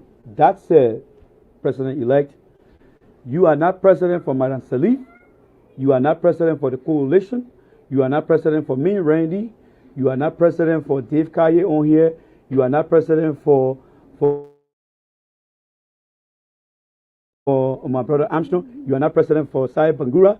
You are president of the Republic of Liberia, in which everyone that I named so far are part of that country.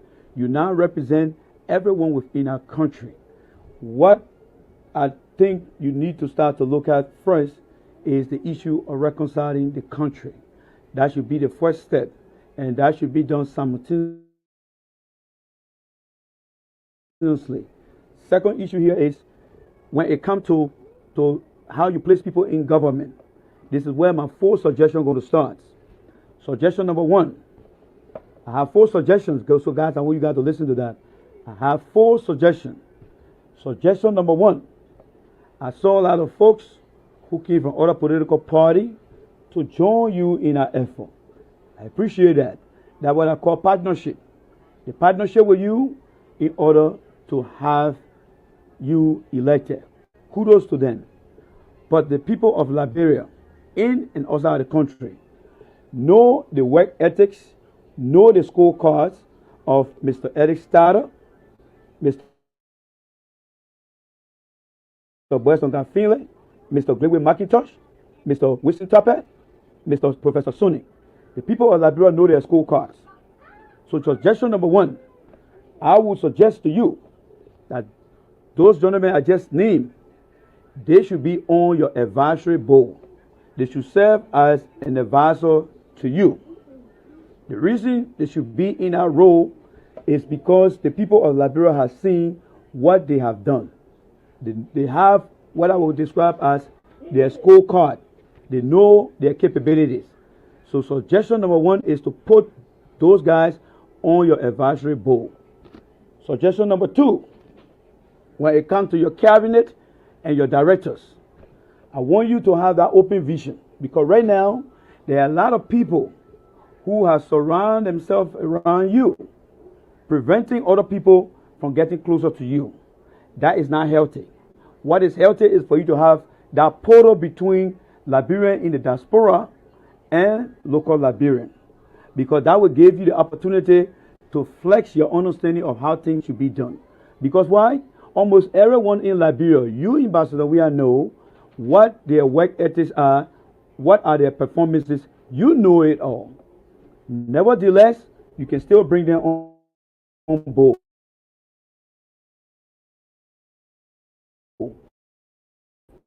Recruitment process. I want you and your team, your transitioner, will be able to bring in and vet the best.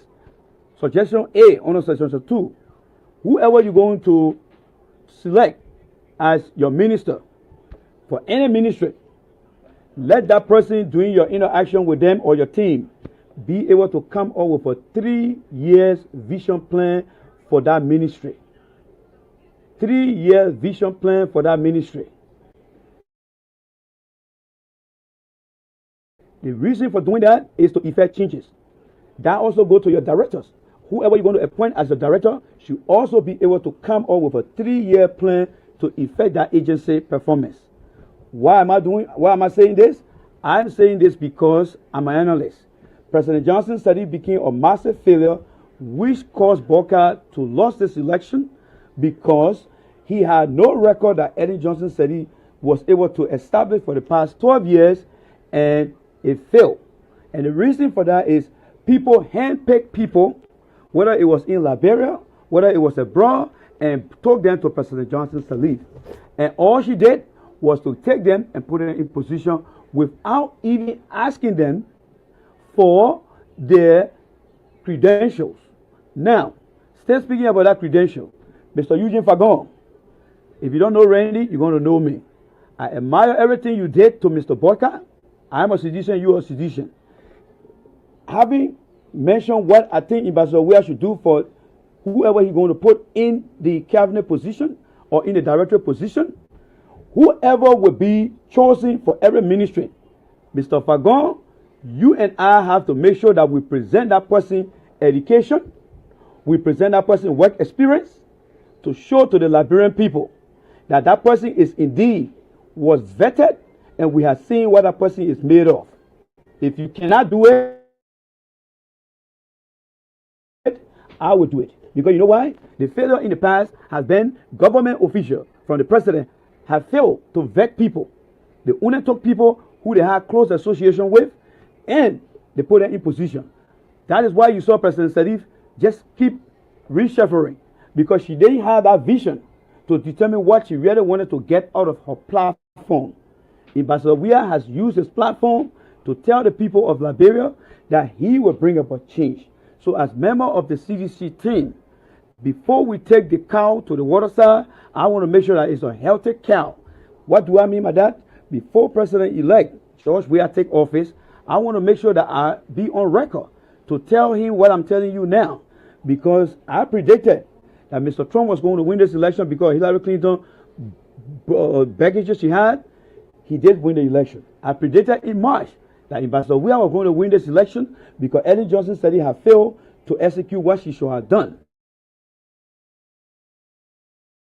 Now I'm saying to Mr. Weah, what I just said, you must be able to listen to me and be able to at least process what I'm telling you so that you can become successful. Now, that said, when it comes to check and balance in the system, you represent the people. You do not represent the national legislature. You do not represent President Sirleaf. You do not represent the Supreme Court.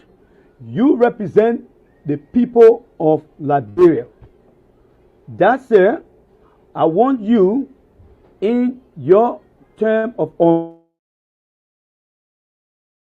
office to have your press call at least 3 days in a week, to have them invite the press team to sit and listen to your press secretary, giving them an update on what you are doing to meet the needs of our people. The reason for doing that is to create check and balance in the system. I'm not saying you should do it the way Trump is doing it here. I'm saying as president, you came with a vision. That vision was in your platform. We discussed that platform here for you. Now we want to see the effect that it's going to have. It is one thing to have the plan. It is another thing to brief the strategy and ideas into that plan. And that is what I'm trying to present to you here. So, I would like to see, on a weekly basis, you have an update. And that update is your obligation to the people of Liberia. Again, you are not president for President. You are not president for Ellen Johnson Sirleaf. You are not president for Gregory McIntosh. You are not president for Professor Tappe. You are not president for Boesonga Finlay. You are not president for Mr. Suning. Also, I want you to also maintain institutional knowledge people. That is from the assistant director down to the janitor in every ministry, in every agency.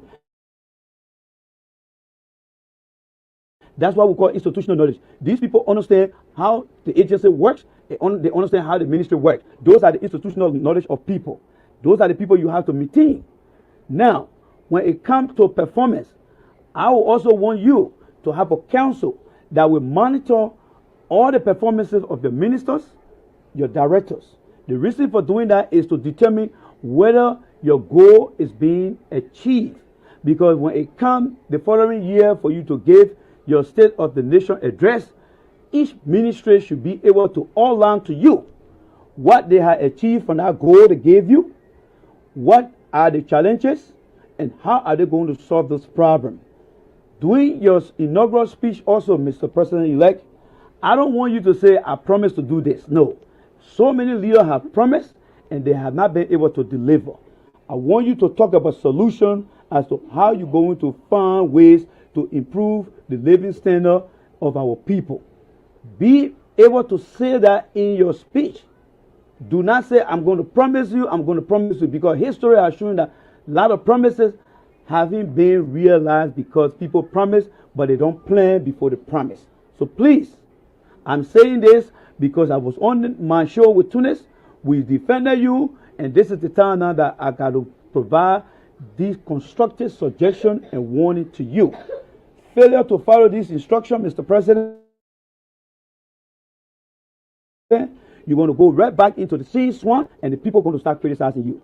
And those who think that I'm looking for a job, you're going to see me, because I will be here to providing constructive criticism about Ambassador Weah government. I am not saying this thing for you guys to hit me. I want for Ambassador Weah to succeed, because I'm an individual who has been in so many places that I have been able to contribute to the success of wherever I work. That is why I'm saying this thing here.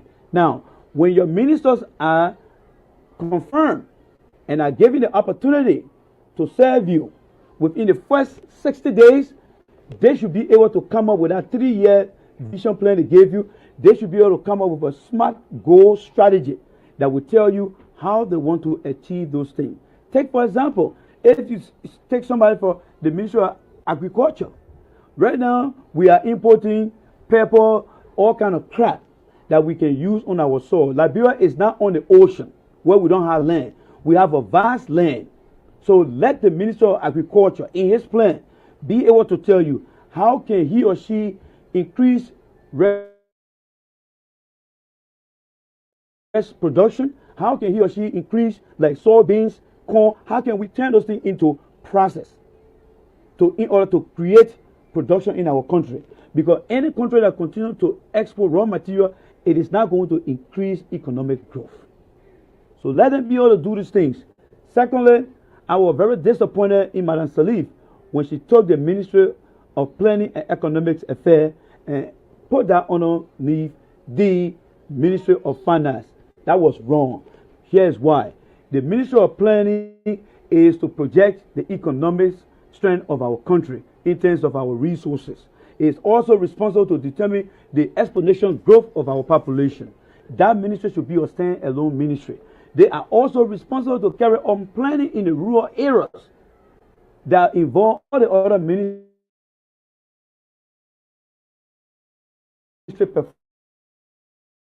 such a thing. So another suggestion to be able to take that ministry out of finance and make it a stand-alone ministry. All right, that will be suggestion number 3. All right, on the check and balance system. Now, the final part here, the final suggestion to you, Mr. President-elect, is to be able to stay away from Madam Salif. You can listen to what she has to tell you, but you don't necessarily have to follow them. You must have open-minded people.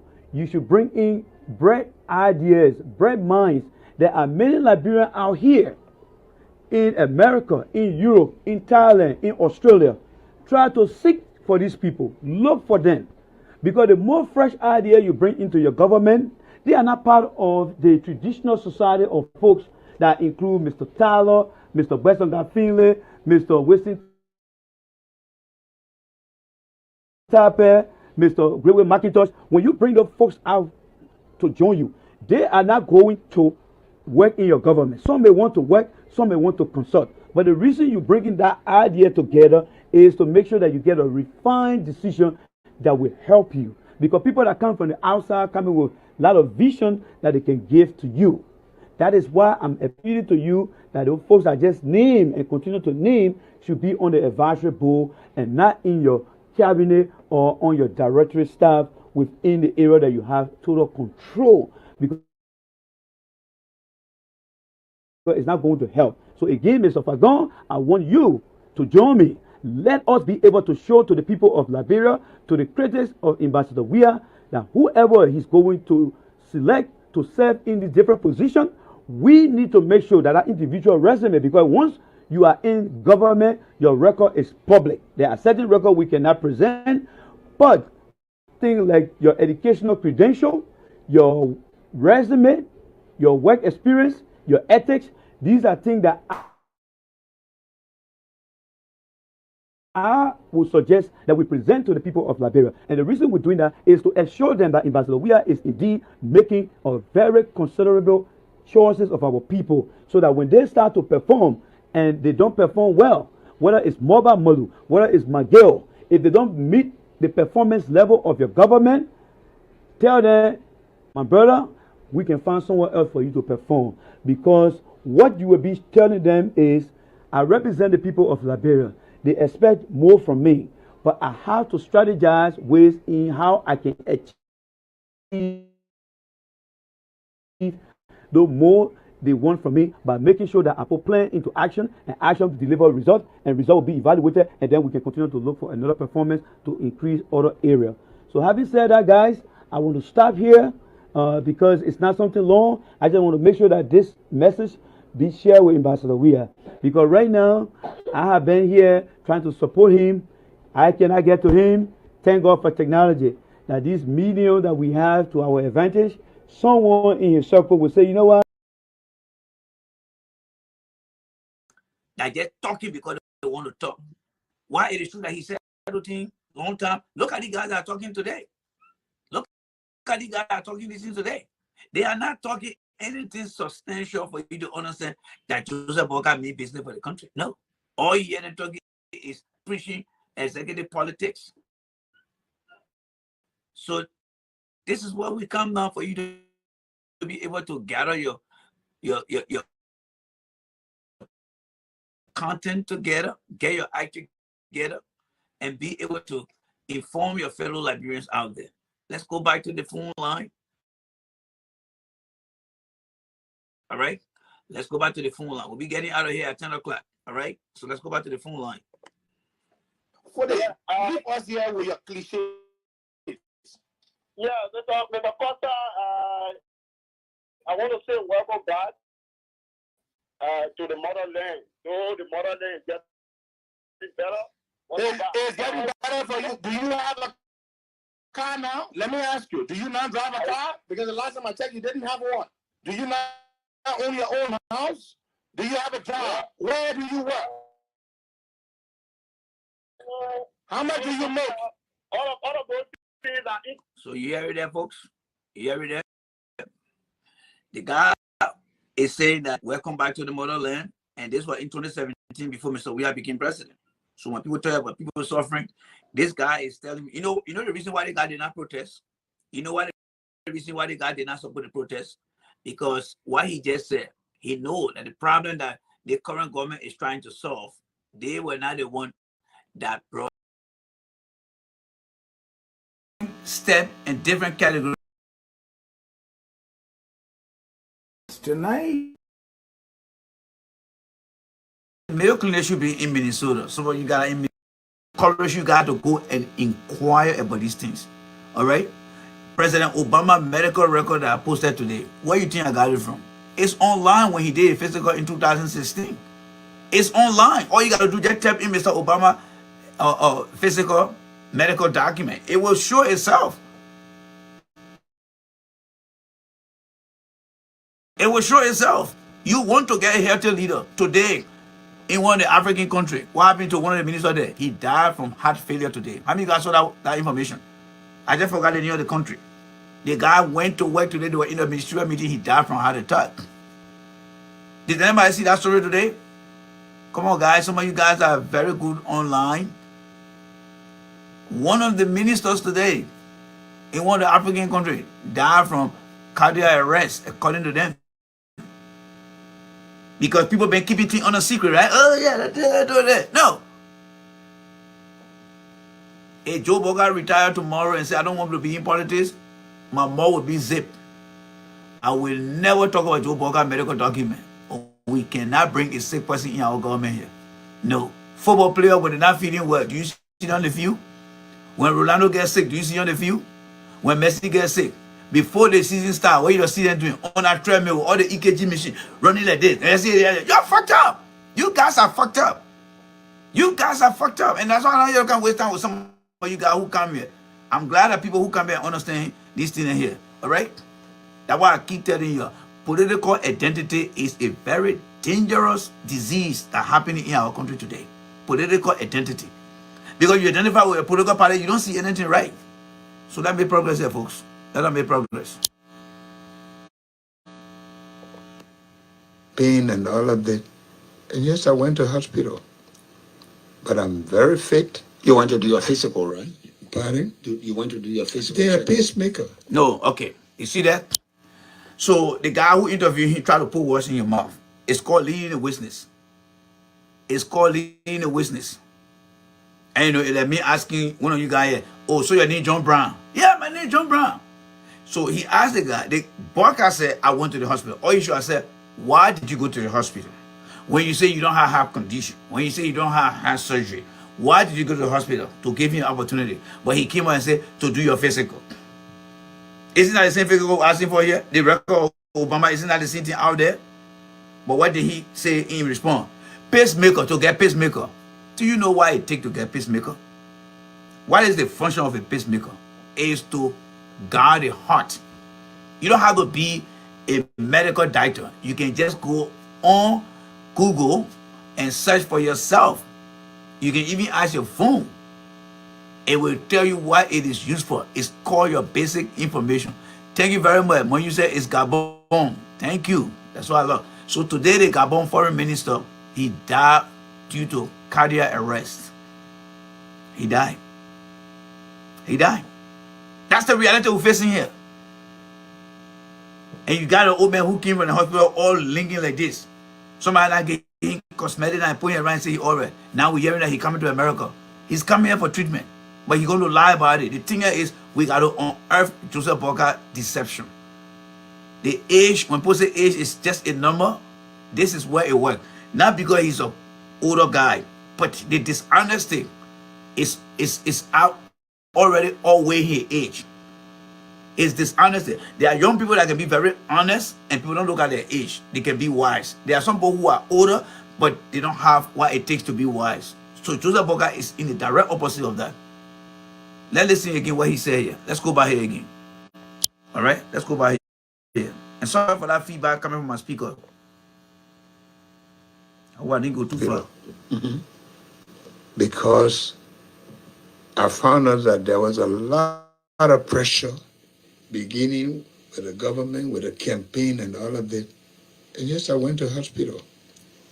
But I'm very fit. You want to do your physical, right? Pardon? You want to do your physical? They are checkup? pacemaker. Yes. Okay, you see it? So how do you really process what he just said from that question? You want to do your physical. The pacemaker, something is not right in there. It's like you get something stuck between your teeth, and you're feeling very uncomfortable. That's how I want for you to see it. He is not giving some clarity on that. And that is the disappointment in this old man. That is the disappointment. You say you don't have heart surgery. You never had it before. You don't have no heart disease. But you say you want to go see the doctor and they give you pacemaker. But what is the purpose of pacemaker? Can we talk to my Google here right now? Let's talk to my Google here. Let's talk to my Google here. All right? Hey Google, what is the purpose of pacemaker? On the website mayoclinic.org, they say a pacemaker is a small device that's placed in the chest to help control the heartbeat. It's used to prevent the heart from beating too slowly. Implanting a pacemaker in the chest requires a surgical procedure. Hey Google, thank you. I'm here to help. It requires a surgical procedures. It's not like somebody taking your tag and just put it in. But you hearing the man telling you that he never had surgery. There are different steps and different categories of surgery. And that reference came from Mayo Clinic. I think Mayo Clinic should be in Minnesota. So you got it in Minnesota. By the way, Minnesota is one of the healthiest states in America. Cleanest state too. I don't know, but I think right now they fucked up now. And but he's not releasing the information. So that thing is planted in him as you listen to it to help his heart. So technically, he may not have heart disease, but he is having issue with the heart. And that's why the pacemaker is. There's somebody say here, I don't know where they completed their statement here. All right, let me see what the person say here. I did see somebody here. Okay, I think it's Pyre S. Robert. He said pacemaker can only be described by doctor only. Yes. Yes. And there must be a reason for that. But as you listen to Google, and you can do your own research. This platform here, I'm not here to be the only person to give you information. You can find stuff, and I thank God that some of you guys sharing information with me, because through that inter-knowledge participatory exchange, we learn from each other. The old man is not being honest here, folks. We are only trying to look out for him. Let him be honest to us. There's nothing wrong. Old age comes with all these challenges. But the thing that he said that is scary, all right? He said he's concerned. Yes, he's concerned because during the election of 2017, his heart came under some type of condition that took him to the hospital. Let's listen to him now, all right? What I just said, I just went ahead of myself. Let's listen to him here. Let's take it by one more step, and I will not stop it again. Listen to him. And yes, I went to hospital. But I'm very fit. You want to do your physical, right? Pardon? You want to do your physical? They are pacemaker. Yes. Okay. People with pacemaker have lived up to 90. That's not a problem. I am well, and the money that was paid was government money that was paid. So guys, I encourage you to do your research as well, right? Please do your research. Go to YouTube. How the pacemaker is implanted in the body. YouTube will give you the video. You can talk to your phone. The technology is all over the place now. Try to empower yourself with knowledge. We require transparency in our democracy. We don't want no gray area where you cannot see. is that when the snow dust settle on your car windshield, you roll that windshield left and right. It's still there. You have to like pump some water on the windshield to wash it up so you can see. The information Joseph Boakai is giving here, it sounds too good to be true because there are a lot of holes in there. I don't have no heart disease. I have never been operated on. All right, but I did go to the hospital because I was under political pressure and my heart started to malfunction. I didn't go do physical, but it's pacemaker. People live up to 90 years for pacemaker. So where is that conversation coming from? Like Pius Bravo said, there has to be some doctor prescription or recommendation. But the whole thing here is about surgery. There has to be some type of surgery. Why is this Pap not willing to tell us the truth? Is it illegal that he cannot tell us? How do we grow our democracy when it comes to transparency, folks? How do we grow our democracy when it comes to transparency? And that's why you see the follower of Boakai, they too are already expanding the kind of secrecy. We can't live like that in our country, folks. We can't live like that. It is very unfair to the incoming generation. Is that how we're going to set our democracy based on hiding things? No. That means we'll be buying pig in the bed. People will be coming to the office getting sick and things will happen to them. I always refer to Chad Walker Bronski. Chad Walker Bronski got sick. Nobody knew his sickness. Until when we hear, the man died. We can't live with that. If you want to be a public servant, you are part of the public. Nosy, the people will be nosy. Yes, if you want to be a public servant, you'll be nosy. So we'll continue to ask Joseph Boakai. If the media in Liberia are so controlled that they cannot ask, we on this side will continue to ask Joseph Boakai, and they can hear us and they're hearing us. And they feel they can start telling him who people in your left hand because we saw the hand like this. So now we see who people in the hand like this, putting the hand like this. So what all that faking for, folks? What that faking is all about? The thing that I'm really worried about, and I see that as an example, what if the man were president of the country called Liberia? What we see now, is that how they were going to behave? Oh, the Papa here, then they just carry the man under the cover of the darkness. Joseph Boakai should be ashamed of himself. That's why I said Joseph Boakai, all right, is an obsolete politician that doesn't fit into today's contemporary politics and within a social environment. Because if Joseph Boakai had been living, and the reason I describe him as that, because the 45 plus years that Joseph Boakai has utilized in public service, Joseph Boakai never had the opportunity to work through a pure democracy. He don't have that experience. And you cannot blame him 100% because the government that he worked for in the past, they were either marginalizing their democracy and customizing it, or he worked under a dictatorship government that really did not want to see a full-blown practical implementation of democracy. So he cannot be wholeheartedly blamed.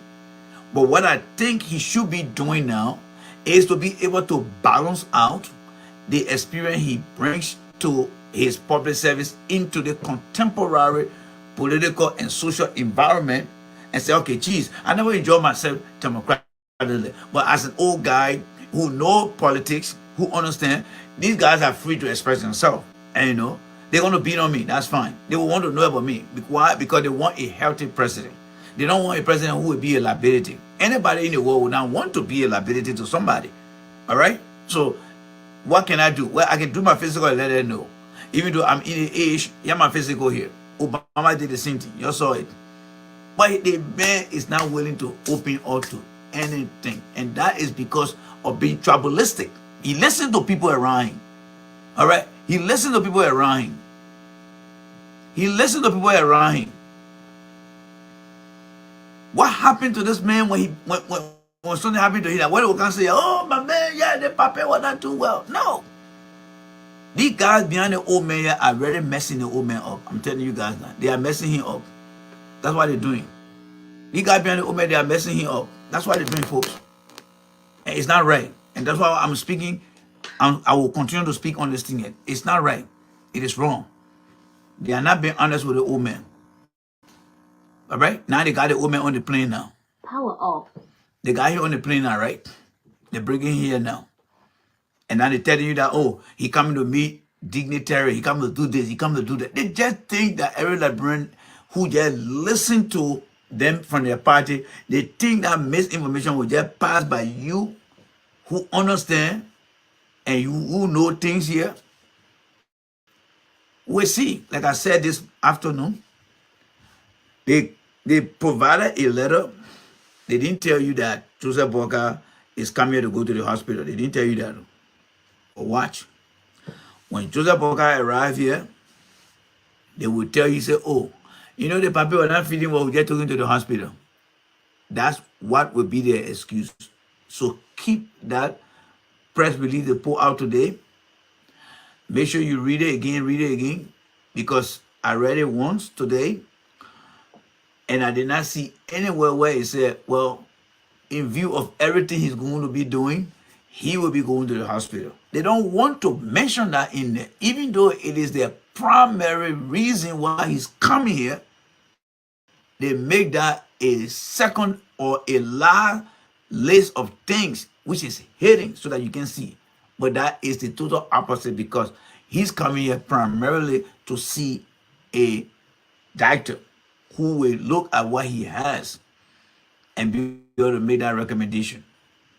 Whether it's a cardiologist or whoever that person's specialty is, that's the person he's coming to. Matter of fact, wherever he had that surgery, maybe the way he might be going. But they are not being honest with you. But our democracy said we should be honest with each other, folks. Yeah, we need to be honest with each other. Yes. If we are not honest with each other, we cannot move anywhere, because our democracy, it operates on 4 pillars: freedom, justice, representation. Somebody say, can you pick up your phone? What you want to discuss here, my man? You just come here, you want to be rushing at it? When you just come here, I don't even know you that the phones, I don't even know you want to show that Nathaniel. Yeah, wait, my man, you can get kind of because you want to talk. Hold on there, we gotta know who you are for. You can't kind of say you want to talk like that. You gotta wait. You gotta wait your turn. We got seniority here. All right? We got seniority here. You can't kind of say because you yesterday you want to talk. Whether that's good to your body, you gotta wait your turn. You gotta wait your turn. We got seniority here, my friend. We have already here on seniority. We can just take all of that. Yes. All right? So you get any information, make sure you let us know. Listen to the papi here. Let me listen to the papi here. Let's listen to him. Okay. Oh, sorry there, guys. Sorry there. Let's listen to the papi here. Power on. AUX mode. Oh, I got it on mute. Sorry. We had differences. That's in the past. I know President Sirleaf and we talk. I have no problem with her. If she had a problem with me, she hasn't told me. But I had no problem. Sirleaf was as agreed, the CPP will I'll be right back, guys. exception survey for informational purpose only, following which a primary of the 4 constituent political parties have again reaffirmed their commitment to remain united. Lawrence Kang. You know about this? Have you seen this before? I suppose, yes. Yeah. CPP that recommended. And let's go back to on our way to elections. My question to you is that if this process had followed and Joseph Boakai doesn't come up as the standard bearer of the CPP, we get in there, or you tell them, I see you, or I'll go independent. We went into the CPP with a an intention to make sure that we come up with a single slate. All right, guys, I need to go and carry out 1 or 2 assignments. So I owe you guys a continuation of this show. So why don't we just call it a day? If I were planning to leave from here at 11:30, so I'll give you guys 3 minutes back, and then let's try to reconvene here tomorrow. Yeah, we'll reconvene here tomorrow, Saturday. So join me more. All right. Come and join me. We have more information for you guys as well. Keep me updated. If Joseph Boakai arrived in the United States and you have any information, keep me posted. All right. If you got photo, whether you see him going to the hospital, please be my guest and share that with me. We have to make sure that Joseph Boakai.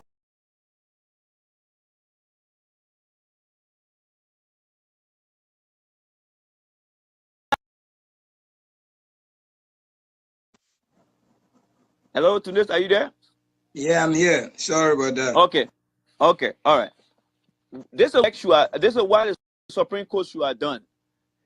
Why it is true that Mr. Bronsky has a right, also trying to weather the storm in the country in regards to what the decision of the Supreme Court would turn out to be. So all these factors build all the chemistry that the publicists, that came up with the fact that they were going to deliver on Thursday, probably did not, give thought to the fact that Thursday was going to be a holiday. So, that's a lesson learned, and that's why we're supposed to have publicists who will look at the calendar to determine on what is ahead and when and why can we make or not make the kind of statement. So those are some of the reasons that they flip like that. But I think they learned their lesson too, Tunis. But do you think Bronsky really went through the due process to take the court case directly from NEC without NEC giving him any response and just taking it straight to the Supreme Court? Was he taking the right process? No, Is that? You see, Bronsky is a calculated politician. He's a calculated politician that only in there for himself. Because, like I told folks tonight, I like to look at the deviation, the root cause analysis as to what thing happened and why. Let's look at 2005.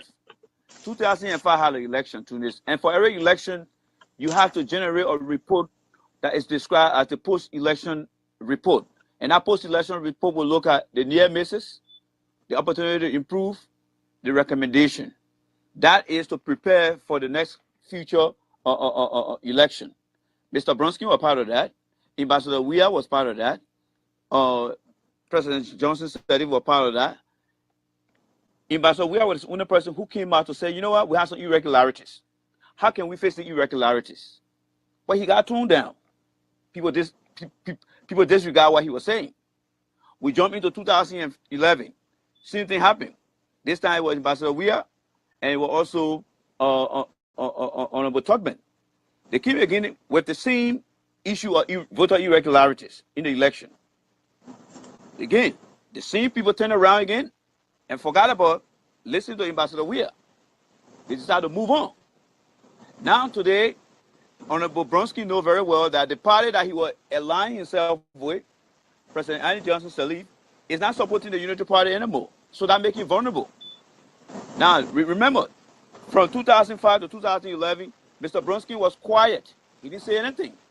But now he looked into the crystal ball now and feel that there's no hope for him. So what he decided to do now? He decided now to take his own interests, the interest that would benefit him. So he went against the out. We have voter irregularities. It's obvious that it's supposed to happen. Voter irregularities is supposed to happen. It's obvious. But what it is not obvious is the process involved. NEC has the legal authority in our country by law and by rule and by article within NEC regulation that once the election result is announced, after 7 days, you can file your appeal and followed by a 30-day investigation by NEC and her staff. Now, Mr. Bronsky knew that his allegation was insufficient to substantiate his claim with NEC. But because he felt he knows the law, he decided to what? To now wait for the closure from NEC to give him that right to go to the Supreme Court. What did he do, Tunis? He took a case to the Supreme Court. While the case was still being investigated, Musa Belidi was representing Unity Party, presenting the cases of what they had discovered.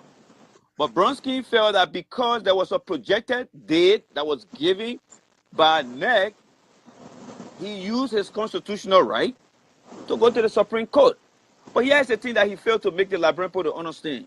As long as that 30 days is not concluded, there's no closure to his case, it was going to be impossible to have that election. Because the Supreme Court wouldn't even allow that when you have an ongoing case with a candidate who, for the fact, has a lot of people aligning with his philosophy. So he decided to disrespect the due process that he talked about. He disrespect that process, which I want the Liberian people to understand that when you run an institution, no matter who you are, we need to make sure that we respect the rules regarding any institution in the country. That's how we learn to be good citizens and make our country better. Instead, he jumped to the Supreme Court. Remember, we had 30 days. So between all the time you were running to the Supreme Court and then having the ability to analyze, guess what happened? The case today came out to say, you know what? Since you asked for this stay order, there's nothing we can do. We're going to the stay order. Go back to the go back to NEC to have the issue resolved. But what?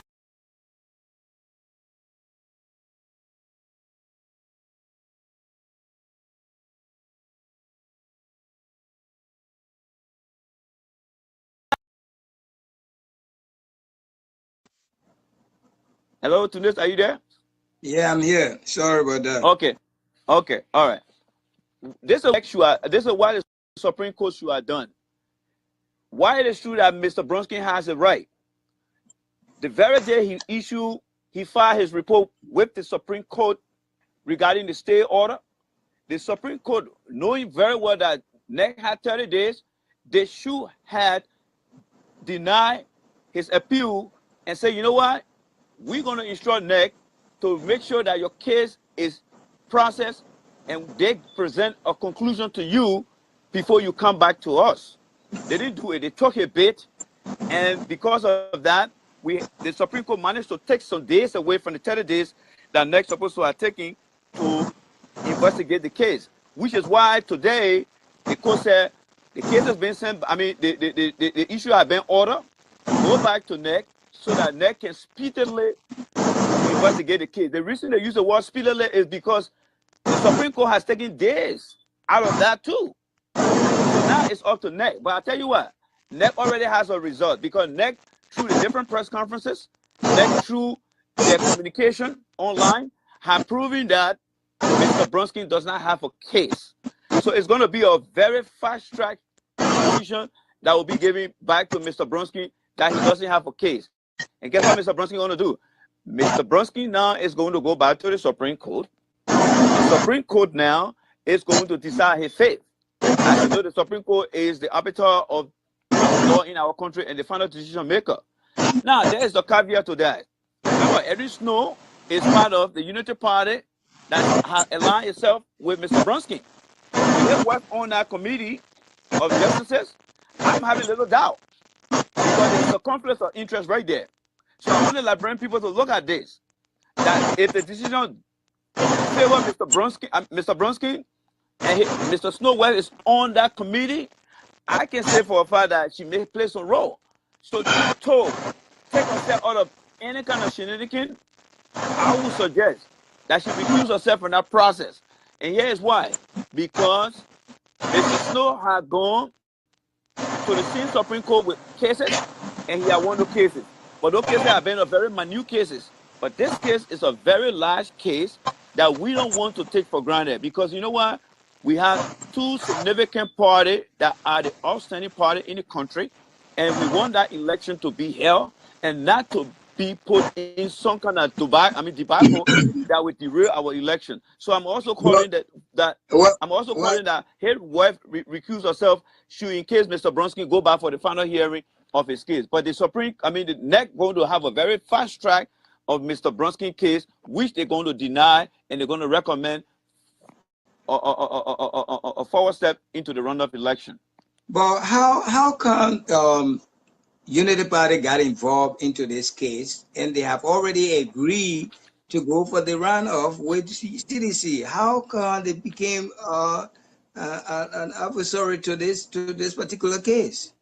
I tell you what, there are two things. Number one, Unity Party does not have the calculus. They does not have the chemistry to win this election. So they resorted to Bronsky derail process. Because think about it, Ellen Johnson said he had been the brain behind the Unity Party. She had been the mobilizer, she had been the motivator, she had been the financier, she had been the brain.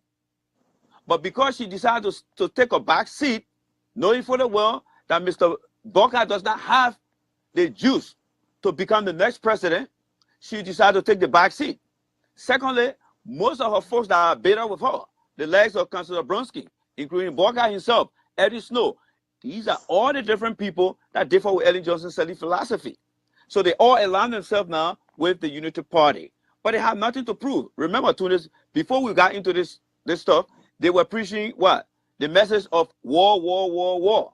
Because they don't have message. How will a party in power for 12 years don't have a message for the Liberian people? That tell you that they didn't do a good job. So what they resorted to? They resorted to what?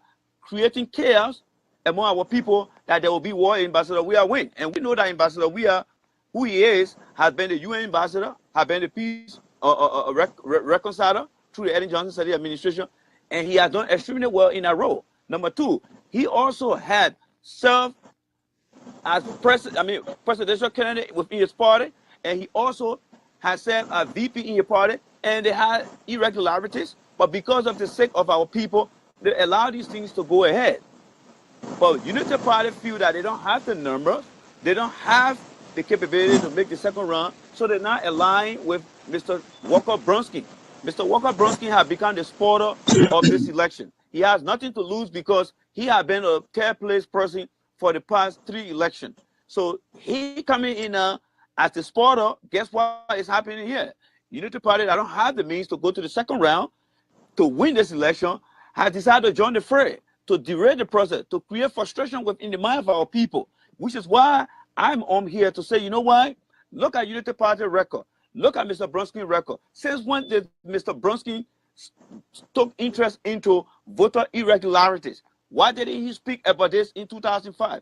Why didn't he speak about it in 2011? Why didn't he speak about it before the election on 2017? This is a man who didn't even take 10% of the voting record in Liberia. He didn't even come up to 10%.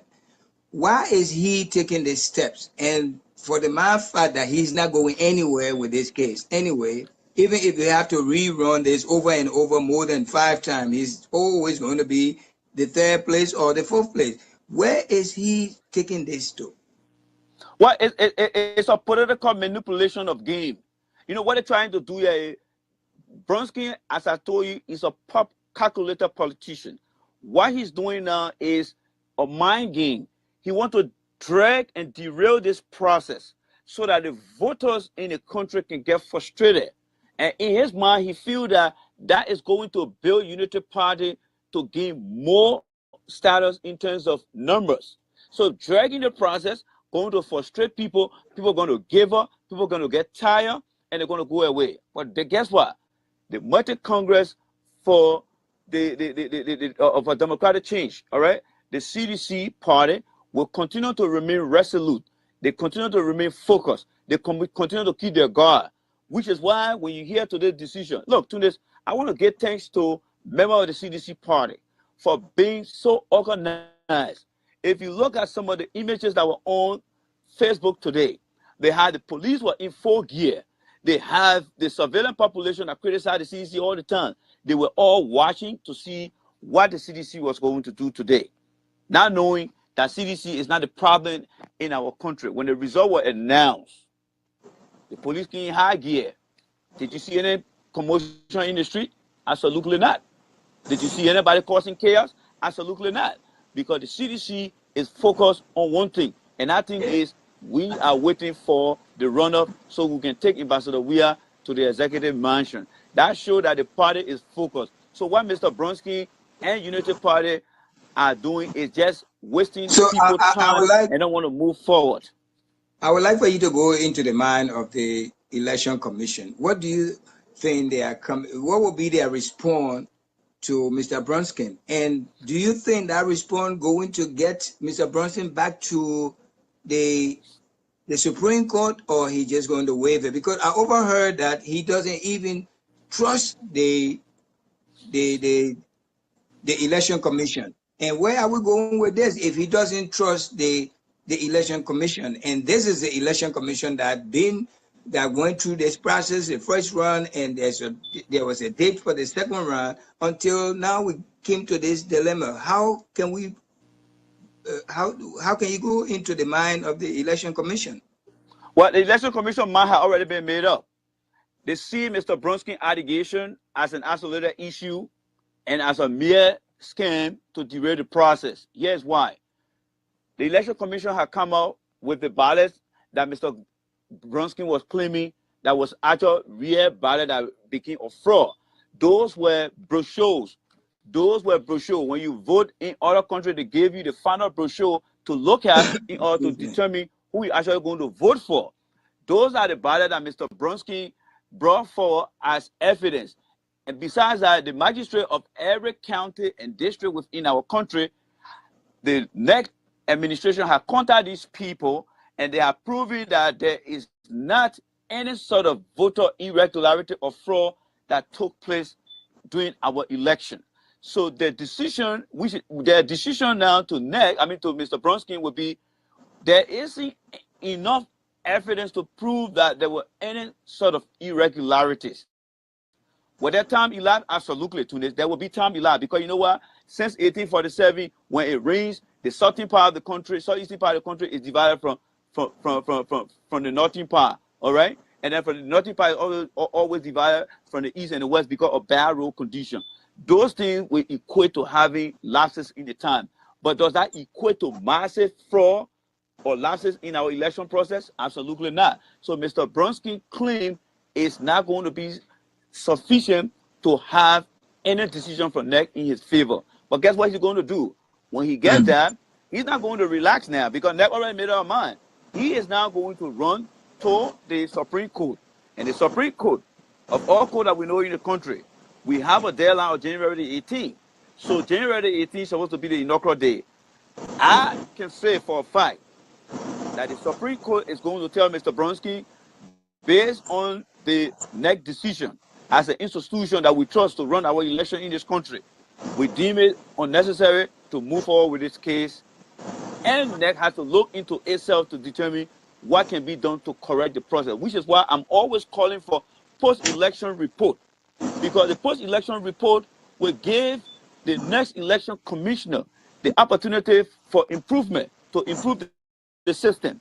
We have an ecosystem in our country, whether it's governmental ecosystem, whether it's the family ecosystem, whether it's a private ecosystem, there will always be margin errors. But those marginal errors can be corrected to prevent further mistakes in the future, which is why I have been calling for post-election report to determine what has gone wrong. And Mr. Brunskin has not been an advocate for these things, but only because he feels that he has aligned himself with the Unity Party that want to create chaos, because they feel in their mind that Ellen Johnson Sirleaf is supporting Mr. Weah and the Joel Howard ticket. So they all have supported, they all are supporting him now to go after the Supreme Court in the legal way to derail the peace process, which is unfair to the people of Liberia. But this is the man that say he doesn't have trust in the Election Commission. Now, where are we going with this? They say when the New Year will be good or the Christmas will be good, you can tell from the Eve. He hasn't even gone there yet, but he has already started to cause trouble. Mr. Brunskin is a spoiler. He's a spoiler of peace. He's a spoiler of our political process. He had no good intention for that country, because he hasn't even gone there to test what the Supreme Court is made of. Remember, Mr. Brunskin had a beef. Remember when Harrison Conway was denied by the Election Commission of violating the code of conduct? What did Mr. Brunskin? Yeah, he ran to the Supreme Court and got it well, which is why when NEC was investigating his case, he felt that he was not going to get his chance. So he jumped the gun again and went to the Supreme Court. But this time around, he got a punch in the face and said, you know what? We hold our stay order, go back to NEC and go reconcile with them for you guys to have that hearing. And if that hearing turns your way, fine. If it doesn't turn your way, we are here. But again, Tunis, Mr. Bronsky is a spoiler. He's a political manipulator. He's not in the interest of the Liberian people. He and Honorable Borka, I feel sorry for Mr. Borka. This is a man who people claim that he has 42 years record. All right? Do you think for a second that the position that Mr. Borka in, running, preparing himself for second round, do you think if Bronsky were in that position, knowing who he is, this is a man who was corporate lawyer for a company in his own county, and he put his county under the bus and supported a corporate organization that was disturbing and inhumanly treating his people. Do you think if he had the opportunity that Mr. Borka is in today, Tunis, do you think he was going to take side with what Mr. Borka was going to do, which he's doing now today? No. Second opinion, fact here. If Mr. Weir had decided to do what Mr. Bronsky is doing today in 2011, what was going to be the response of the Liberian people, Tunis? You tell me. What was going to be the response of the Liberian people? Before we move further, this is a program that I only bring one expert in our Liberian politics at time, and this is the guest I got here today. We are here to discuss the issue, the response. We are reacting to the response from the Supreme Court today. This morning, the Supreme Court brought up our decisions that the case must go back. The case that Bronsky took to them must go back to Election Commission. So I brought up my brother here, who is MA master degree holder in politics, in environmental something that he knows of, and he introduced himself that way. He also got a little bit of knowledge of politics, so he go into the mind of our politician, and that's the reason why he's here for tonight. And we will not be taking call from nobody else. If you want to hang out with us to know more about Liberian politics, this is what we are here for. And we're not here for 45 minutes. We already spent almost 20, 25 minutes. So let me come back to you, Randy. His name is Randy. Sure. I'm Tunis. This is all about Liberia. If you're a Liberian, you can stick around. If you're not, you're interested in Liberian politics, you can stick around. Let me come back to you again. What about URE involvement into this court case? What is involvement in this? Well, these are all losers. All of them are losers. I'm sorry to be so broad with the word loser. They are all losers because you know what? URE is on record for telling anyone in Liberia who is eligible to vote to never vote or align themselves with anyone who is part of the Unity Party establishment. But guess what? His own faithful media talk show host, who has said all kinds of nasty things about Mr. Borka, is today in the backyard of Mr. Borka talking about how good he is. So what do you expect from Mr. URE? These are all political parasites that are looking for anywhere or any youth body to breathe into. But with the citizen are not like that. CDC remain resolute. CDC is a horse that will always welcome those who deflected, who went AWOL, but they are not going out there to tell you that if you go to join Unity Party, if you go to join ALP, if you go to join ANC, we will not support you. No, CDC always have that open arm to bring back their members. Because you know what? People can go and experience for themselves and they will come back. So what does that tell you about Mr. URE? The question is, why did he in the first place even establish a political party when he doesn't have a principle for which he stands? He violates the own words that come out of his mouth. He violates those words. So to be true with you, Mr. URE doesn't have any political ground to stand on. He doesn't have anything to rely on. If you don't have nothing to rely on, you will fall for anything. Which is why now he's lying himself. What about Cummins? Cummins is a disturbed guy. All right? He's a complete disturbed individual. He had the opportunity to make or to break, but he continued to break himself down. He said we cannot keep doing the same thing over and over. But he doesn't understand the political culture of our country. And getting the same result. Yeah. So now why has he done? The Liberian people have suffered for 12 years on the UP administration. Mr. Bronsky has done nothing to change anything to make it right. Today he's throwing his support behind these two people. So what does that tell us? He's no different from the diaspora Liberians that go to to go to Liberia just for themselves. This man, all he should have done when he lost the election was to sit on the fence and see what these people are made of. But instead, he joined with them. Now he's part of the supporter group. So ANC, ALP, Unity Party, Liberty Party, call them from today on the supporter. They are all supporter in our country. They don't want to see the country move forward. It's very disheartening to our people. For those of you who are listening to our program here, this is mainly for a CDC, a sedition. This is a sedition program. You welcome anybody. You can be a Unity Party member. You can be a Cummins supporter. You can be Bronsky supporter. You're welcome to hang out with us. But mainly, this is all about CDC Party, this program here. And I brought this young man here. He's a true sedition, and he's also world knowledge of the Liberian politics. That's why he's here. So you can put any derogative marks you want to. We agree to that. We welcome that. We welcome that. You know what? We welcome that. You can keep criticizing. As long as you're criticizing, you listen to the program, we welcome that. Because you know what? The truth must be told. These guys have been in the political vanguard for all these years. They have done nothing. Look at George Weah. They were calling the men who are going to disturb the peace. They didn't say that a few months ago that they're going to disturb the peace. Now what happening now, Tunis? They are the one now who are the spoiler, who trying to derail the peace process and don't want our country to move forward. They are the spoiler. They are the spoiler. What can you tell our Liberian people in the diaspora that what is really going on for them to understand it from your point of view? Well, our folks in the diaspora, this is what happened here. Every time we advocate that when will Liberia become a better country, this is the opportunity that we have never been able to experience. Even our fathers, our mother, and our grands and our granny have never been able to experience. And that is the transformation of power from one government to another.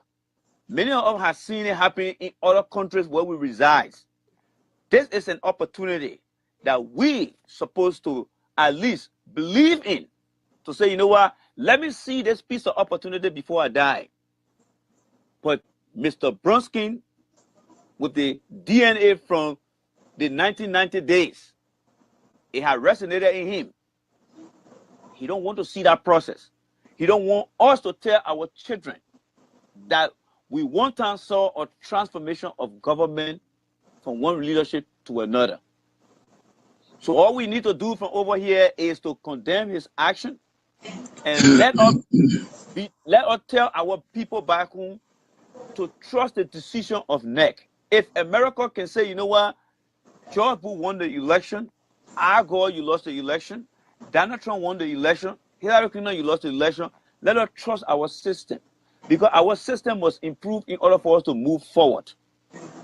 So that is my message to our people in the diaspora. We must learn to tell our people to trust the decision that come from the authorities and those that are in authority in our country. Flomoyan did it for Ellen Johnson Sirleaf. Let Mr. Kokoya do it for this round. He had declared 2 winners. What are some of the changes that you think, if Ambassador Weah became president of Liberia, what are some of the changes you think will be put in place in Liberia? Well, first of all, we have human capacity issue. We have the issue of corruption. We have the issue of divide and rule, which is why today you're seeing a lot of folks supporting other political parties, even though back in the days they said the political party of the unity government was bad. But it has resulted to 2 parties now, CDC and Unity Party. The divide and rule game, where everybody goes in there for themselves and not for the entire country. Ambassador Weah, when he becomes president, which he will in the not too distant future, right after we get into the runoff election, he's going to win the thing. Is to, number one, to look at the way to break that chain, to break that umbilical cord between people who are depending on some political individual rather than giving them that independent mind. He's going to build a human capacity. He's going to make sure that people marry what they deserve. He's going to make sure that he make our people to love our country more than the very country we live in. That is the mindset. And that dream cannot be realized by Ambassador Weah himself. That dream can be realized by every Liberian who is watching this program now and who want the best for their children. Tunis, every day when I sit here, I see my kids grow up. And when I hear war in the country, people talking about war, want to bring war to Liberia, wherein when they get sick, even their fingernails hurt, they're on the plane coming to America or going somewhere else. And you have bulk of people in the country that are not able to get the same opportunity. And then when you hear them talking about, oh, I believe in the justice system. But when something happens, they're ready to take out the plane to leave. Those individuals, like Mr. Bronsky, like Mr. Boyka, like Mr. Alexander Cummings, like Mr. Uri, those people don't have love for that country. This is a man who can tear place. And this is something that he has been consistently being on for 3 successive elections. To see today that, oh, because he didn't win the election, he wants to show that our country can become better. My word to the people of Liberia is he had the opportunity to make it better in 2005. He had the opportunity to make it in 2011. He had the opportunity to make it between 2012 to 2016.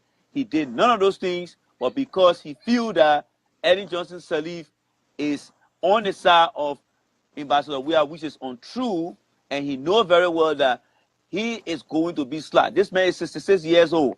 The next election, he's probably going to be over 70 years old. He will stand no chance.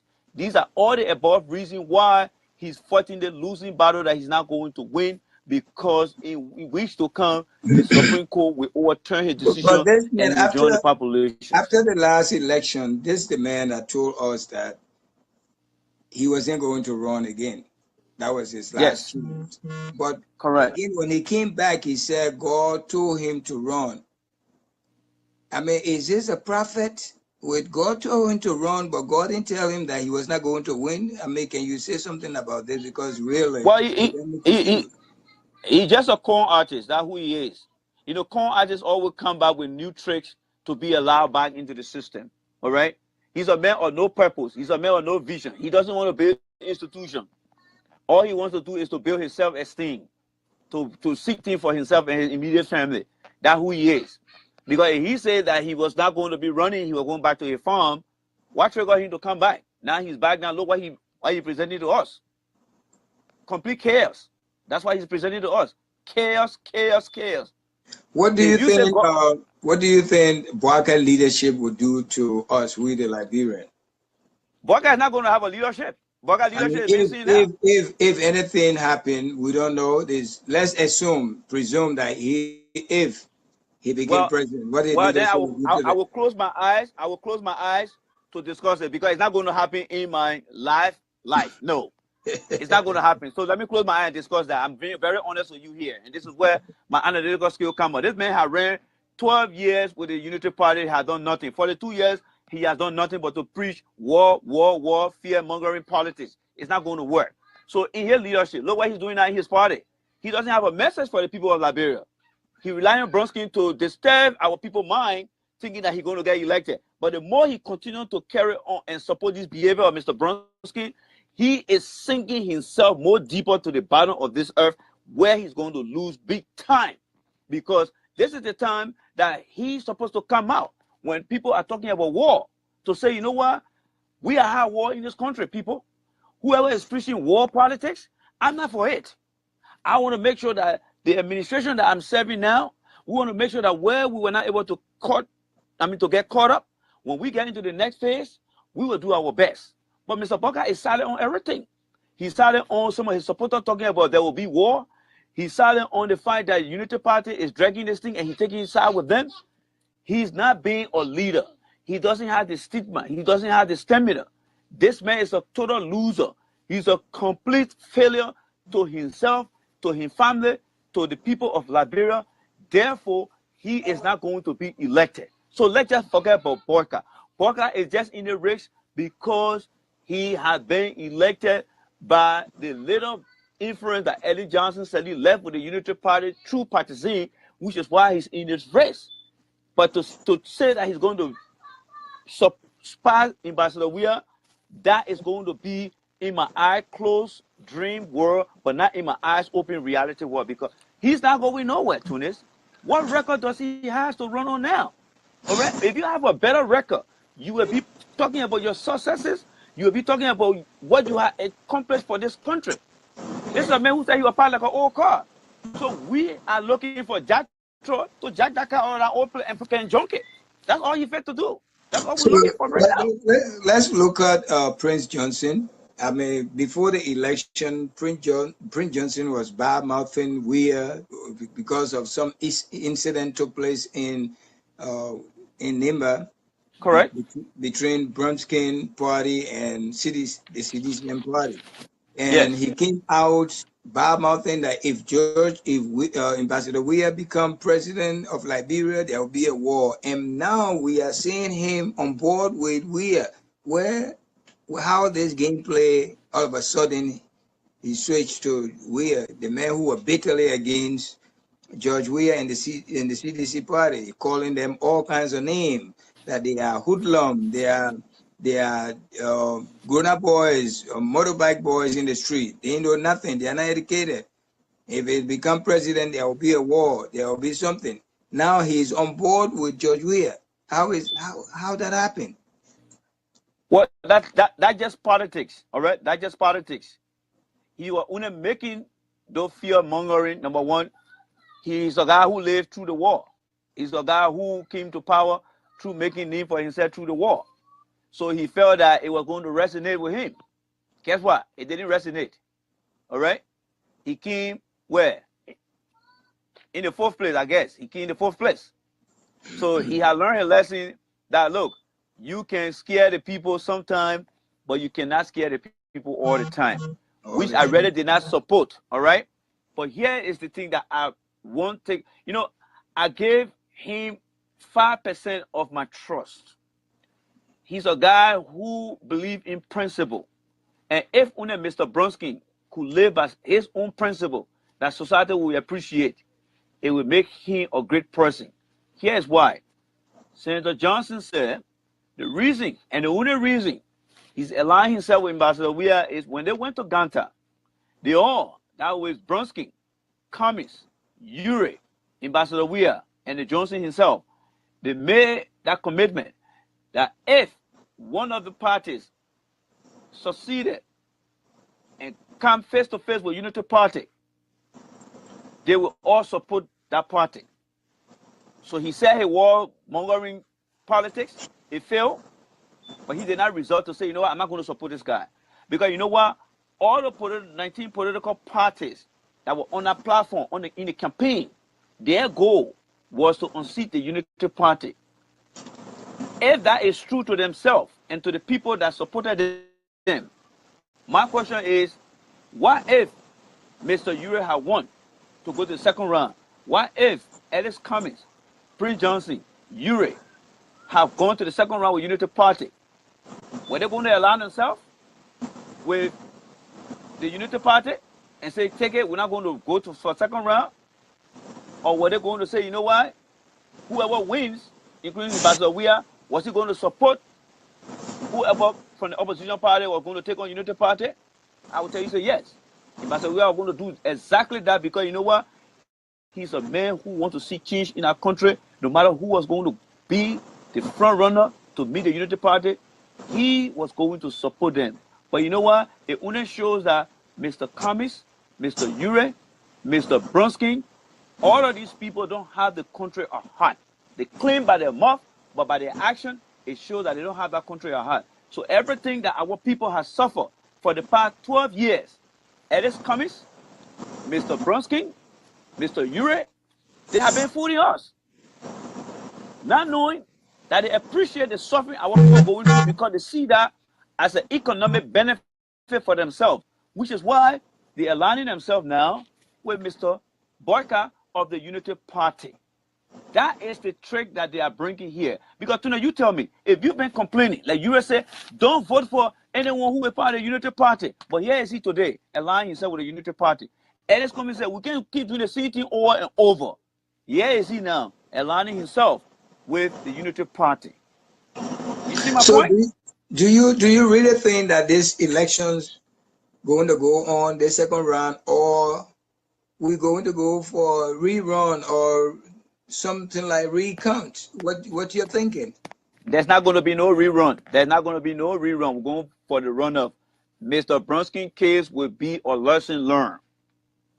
It will be a lesson learned that the next election, whatever we are brought up in 2005 and 2011 that was overlooked, what Mr. Brunski had brought in 2017, those are things that the Election Commission will take as a lesson learned to improve our electoral process. This system is going to go through to the runoff. Nothing going to stop it. Here's why. Reason number one, we had 2 front runners. Reason number 2, we got a deadline to meet. Reason number 3, we don't have the financial means to go and waste our time. Number 4, our country needs to move forward and not to move backward.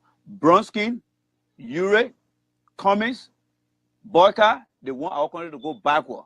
We're not going to go backward. I was in my 20s when I left Liberia under the same Brunski shenanigan. I've been in the country now for over 22 years.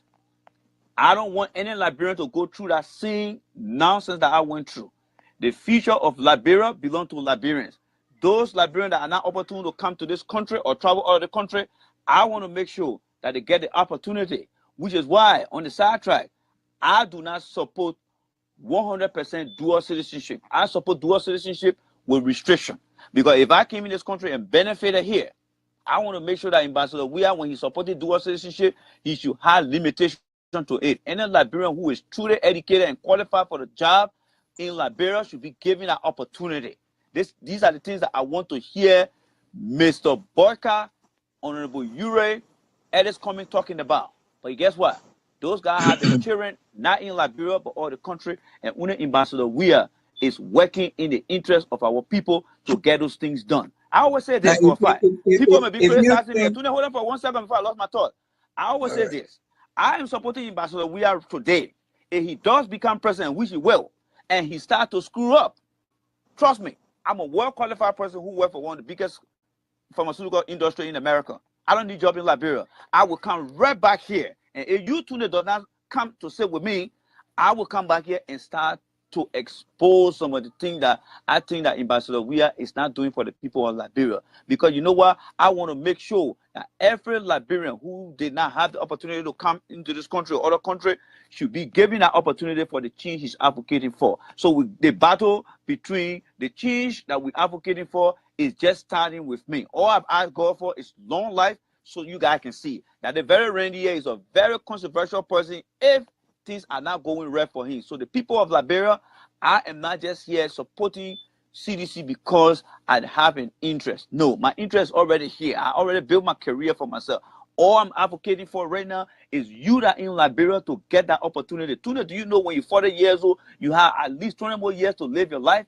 How many people in Liberia in their 40s, in their 30s are able to say, you know what, I'm going to take my child out on a Saturday to get an ice cream. I'm going to take my child to a private school and see my child go through that private school fence. Not many people doing that, my brother. Not many people doing that. And then to see Mr. Brunski, who live in our country, which I don't live now, and see how our people are being strangulated and he continue to suffocate our people. Why? Why? For the sake of power? That's why we should go through this thing? Mr. Brunski is wrong. He must be able to backtrack. He must relinquish himself from what he pursued and let the peace process go ahead. If he has an agenda to pursue, let him align himself with Mr. Boyka, take his supporters to support Mr. Boyka when they get into the election. If his candidate in his dream wins, then he can bring the idea. But guess what? If Mr. Boyka and Mr. Ure and ANC and Mr. Brunski want their real vision to come to reality, if Ambassador Weah wins and they bring those things before him, and Ambassador Weah says no, trust me, I will be back here supporting all of them. Because you know what? What benefit one Liberian benefit all Liberians? Our people have suffered for a very long time. Can you imagine you see people in the country begging? In your own country, you begging? God have mercy on Tunis. Sorry for interrupting your question. what do you think that people are complaining so much about in Liberia right now? Like, for instance, probably it could be rural condition, hunger, or currency devaluating. In the first 100 days of George Weah presidency, what do you think he's going to tackle first? Well, as a political analyst, as a policy and regulatory analyst, I firstly would like to see Ambassador Weah carrying on a full-blown audit of every ministry to determine the deficit we have. If we identify the deficit, to have the transparent leadership from the executive mansion, I would like to see Ambassador Weah having a weekly press conference to start.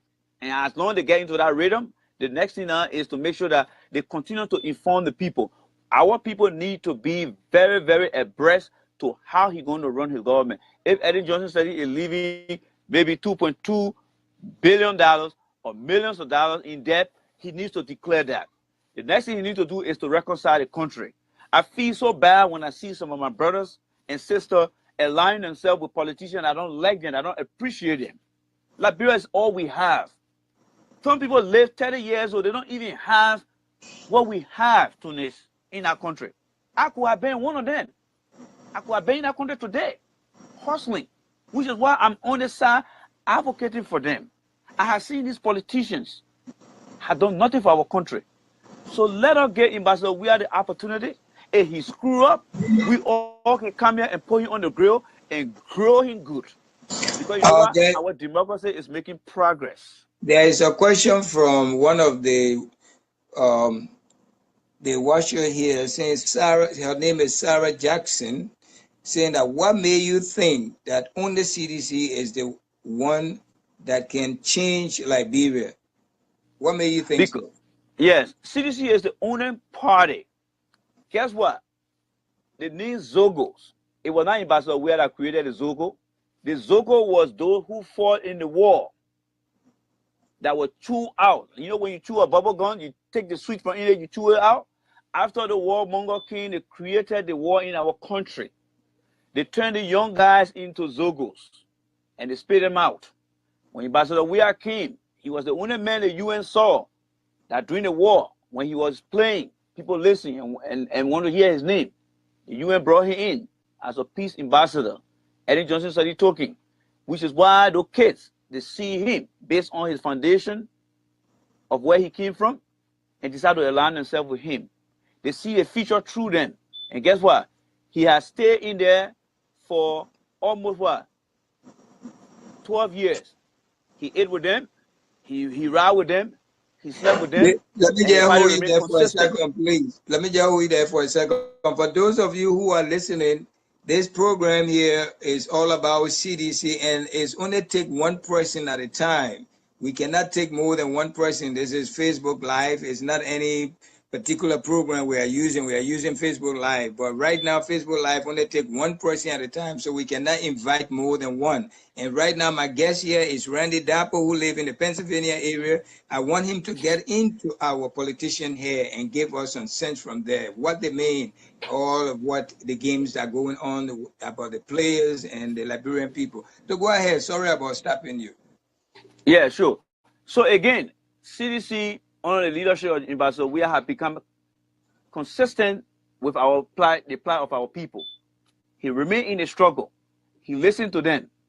Can you imagine people were on the CDC compound when soldiers went there and killed them? That reminds me of what happened on the university campus when I was little. West Samuel those sent people to go and kill people at the University of Liberia. The CDC went through that on November the 7th. Ambassador Weah did not pack it low and say, you know what, I'm done. The politicians don't want to see no peace in this country. Some of us have done it. We pack our load, we left. But he continued to stay with the people. So he remained consistent. So the people feel that the future is in Ambassador Weah. Even Ellen Johnson Sirleaf has seen it. Robert Sirleaf has seen it. All the popularity and good things that Mr. Sirleaf did. When he went in the contest with Ambassador Weah, he lost. So the people are giving their trust to Ambassador Weah. Is he going to be 100% perfect? I would say no. Does he need our support? Yes. Every Liberian, let us put Ambassador Weah there and test him. If you got an issue, you go to Ambassador Weah Present your issue. Let's see how he's going to handle it. These politicians have failed us. Ambassador, we are continuing to be the torchbearer of the Zogos in our country. Why will you call somebody Zogo when they were not Zogo to begin with? Even the same very man, Mr. Bronsky, have been here talking about Zogos. Hold on. There is a brother here whose name is Musa Jate. Okay. Musa Jate. He's coming here. He says you are tired pushing hour in America, so you are looking for job. My brother, we know you guys.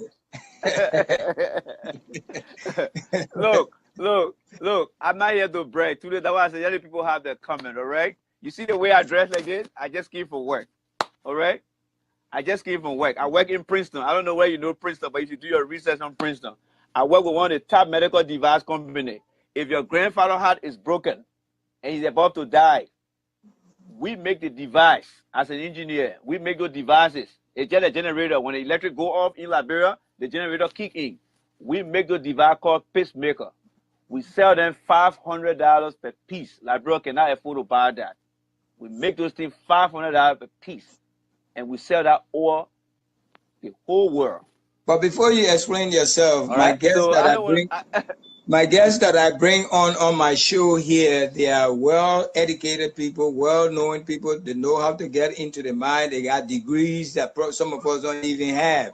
So let us respect them. They are Liberian. No, If you want to say, Tunis, yeah, don't give credence to the people. Let them have their say. This is no. what democracy is all about. I told them that you can make any derogative remark you want to. This is what the show is all about. But we just want you to understand that these people that we bring on the show here, they are not people to play with. They are people who are well knowledgeable of whatever they say. Let me tell you this story.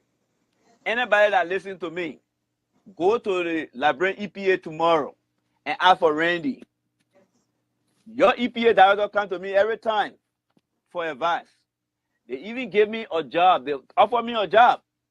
I turned it down. I bought my Camara when he was at the bank, Central Bank. I have those information. They gave me the job. When I told them how much I'm making here, Ellen O'Pratt from the Labor Ministry, she said, "You're making too much money. We can't pay you that money." And I said, "Okay, if you're paying the people from NOCA $30,000, why you can't pay me how much I'm making?" She said, "Oh, we don't have that money for you." But you know what? I wasn't ready to work for them.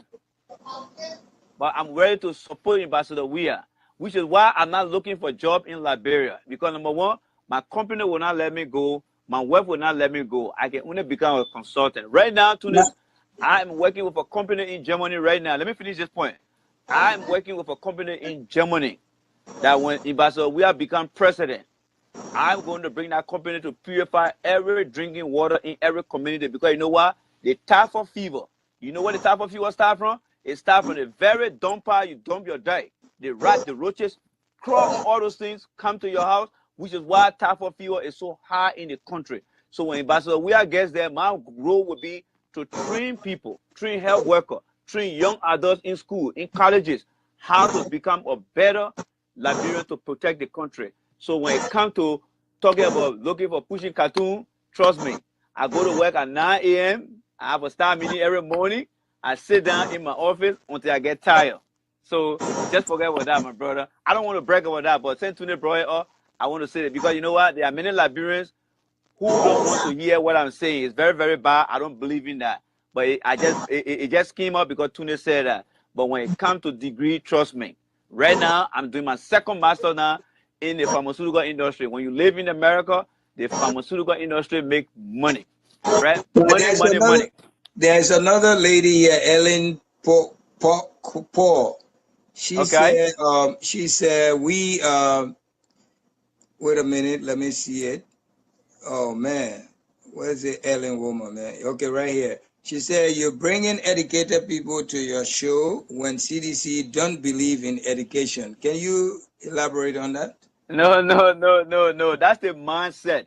That is the mindset of our people. It's just like in America, they say all the black people are all criminal. So why are you bringing more criminal? No. It is the politician. It is the Boyka. It is the URI. It is the ANC.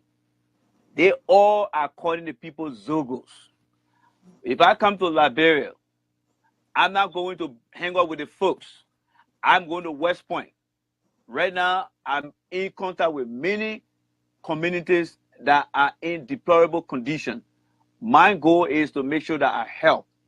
And I can guarantee you, when I come to Liberia, I'm going to go into these communities and I'm going to help people.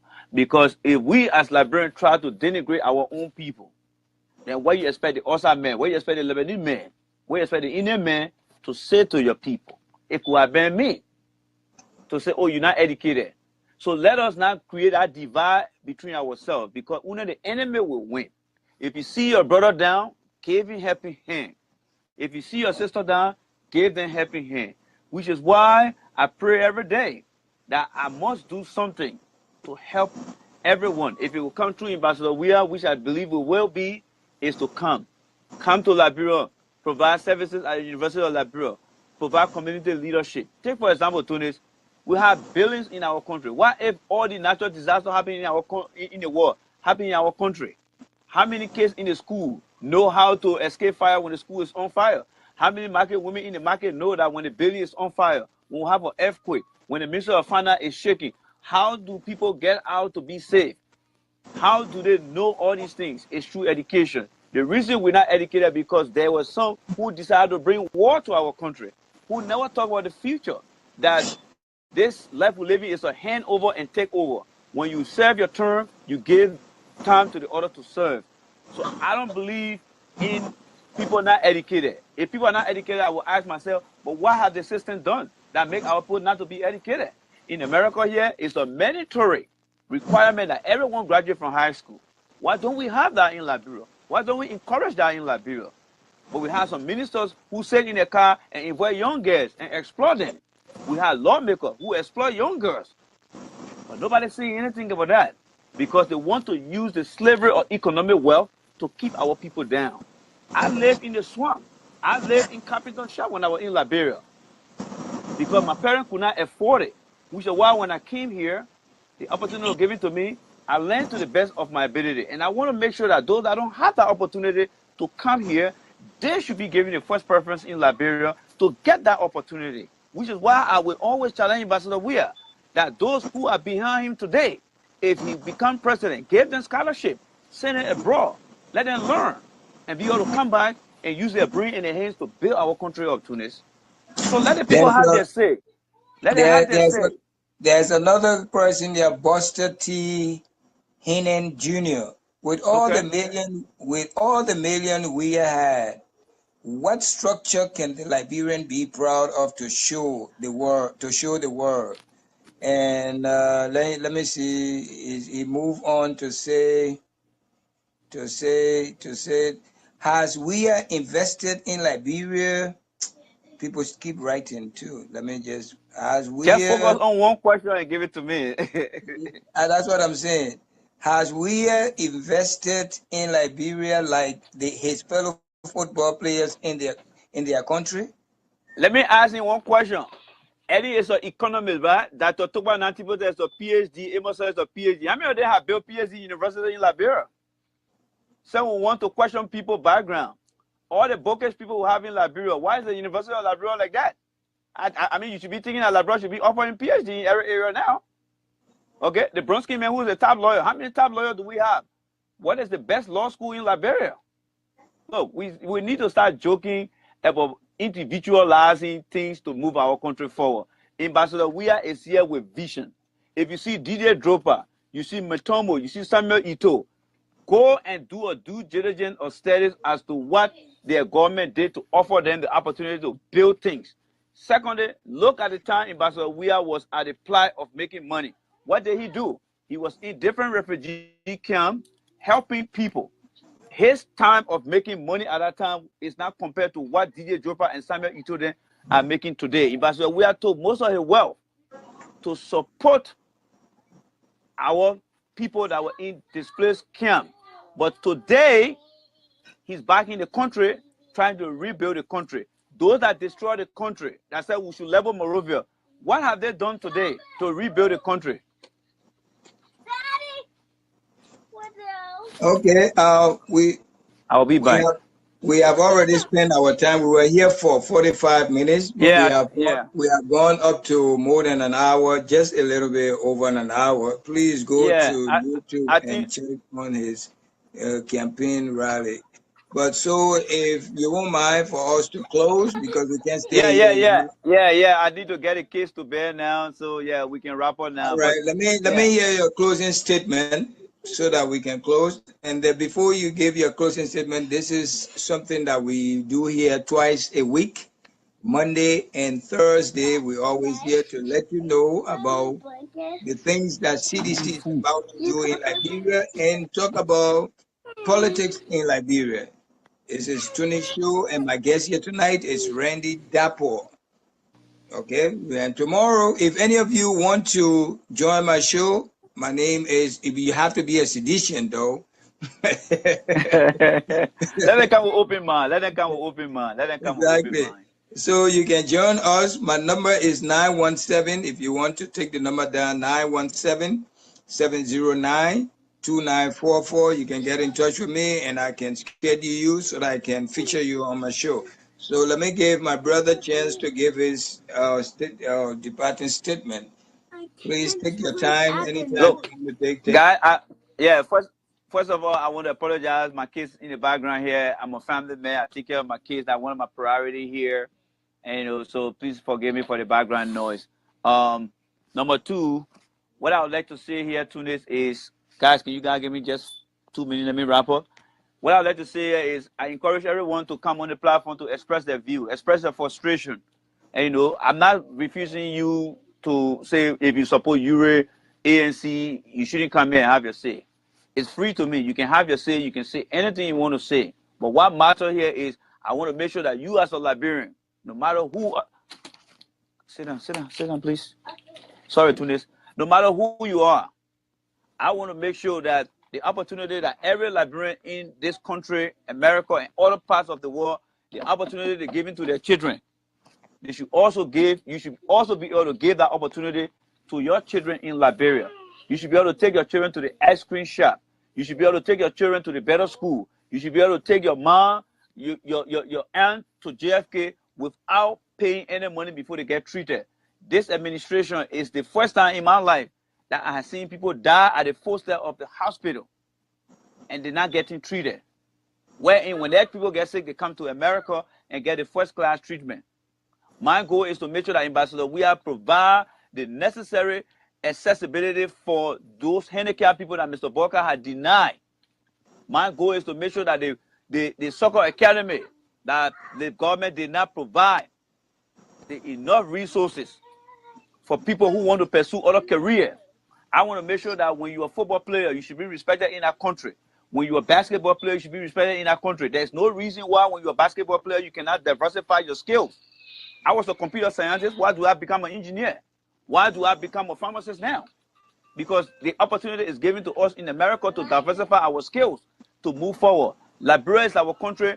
We must argue every day, but at the end of the day, we must look for the best leader. And I think Ambassador Weah have been consistent with our people. He has been moderate. We saw that in 2011 where he said, let peace go ahead. Let Eddie Johnson say it rule. But here is Mr. Bronsky, who has denied the fact that he doesn't want for the peace to go on.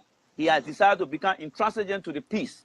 He is wasting people's time. There are people who want to go to school and learn. There are people who want to improve the health sector, the environment, the working condition. He's completely against all those things by remaining intransigent and saying that if this don't happen, we cannot move forward. So CDC is the way forward because Ambassador Weah have become the symbol of peace. He's the man who I believe in. With all the struggle that I went through, with all the education that I have in America, I have refused the opportunity from other government. But I believe that my expertise can support Ambassador Weah to become the person that I think he can make that country. He's a winner, he's a fighter, and he's going to make sure that he sees the thing through. My final advice to the sedition is remain resolute, keep your focus. All we do is we must wait because that's the right thing to do. Because it's the right thing, because the right thing comes through miracle. And through miracle, we will win this election and we'll prove to our adversary that Ambassador Weah is the best leader that we ever have in our lifetime, in our history. He has made the world record and he's going to make that record in Liberia, and therefore we should support him. Tunis, I'd like to thank you And I'd like to thank everyone who came on today. Look, keep bringing us here. Let us discuss. You know, those critics, as long as they continue to listen to us and post their question, in the time to come, we'll re-engineer their mind to align with Ambassador we have and our philosophy to move the country forward. Now, what do you say? Sao Munya. Yeah, so Munya, Sao, Munya, Sao. That's the motto. That is the motivation. When you feel that energy, then you will be prepared to go and vote. So don't mind Mr. Bronsky. Let him do all his dancing. He will get tired. He will get beat up. All we must do is to wait until the day the election is ready. We go out there and get Ambassador Weir that victory. We will come in there and show our support. I appreciate you here, and I'll look forward to see you on Thursday. Thank you, sir. No. Thursday, hold on. Thursday, I won't be here. I got a minor surgery to go through. I'm going through a minor surgery. We will come there to you. I'll be in my hospital. I'll be on the hospital bed. So my wife wanted me to take it. Muya, CDC, Muya. All right, my brother. Thank you so much. Go take care of the kids. I hope my mother can take my place on Thursday or any CDC. Like you said, this is our CDC show. We have all the expertise. Right now, before I leave, we got Gus, my fellow engineer from Illinois. He had 23 people in the country that are providing medical help to our people in Liberia. Every citizen will be tasked to carry a project to Liberia. I am looking forward after the election to do my part. So those that are on the other side will see what I'm made of. And they will say, you know what, Randy, we sorry for prejudging you, but we didn't know the kind of software. Tony, you know the kind of person I am. You know. I have no doubt. Thank you so much. Let me try to see. Let me try to see if I can bring Mama to. Okay.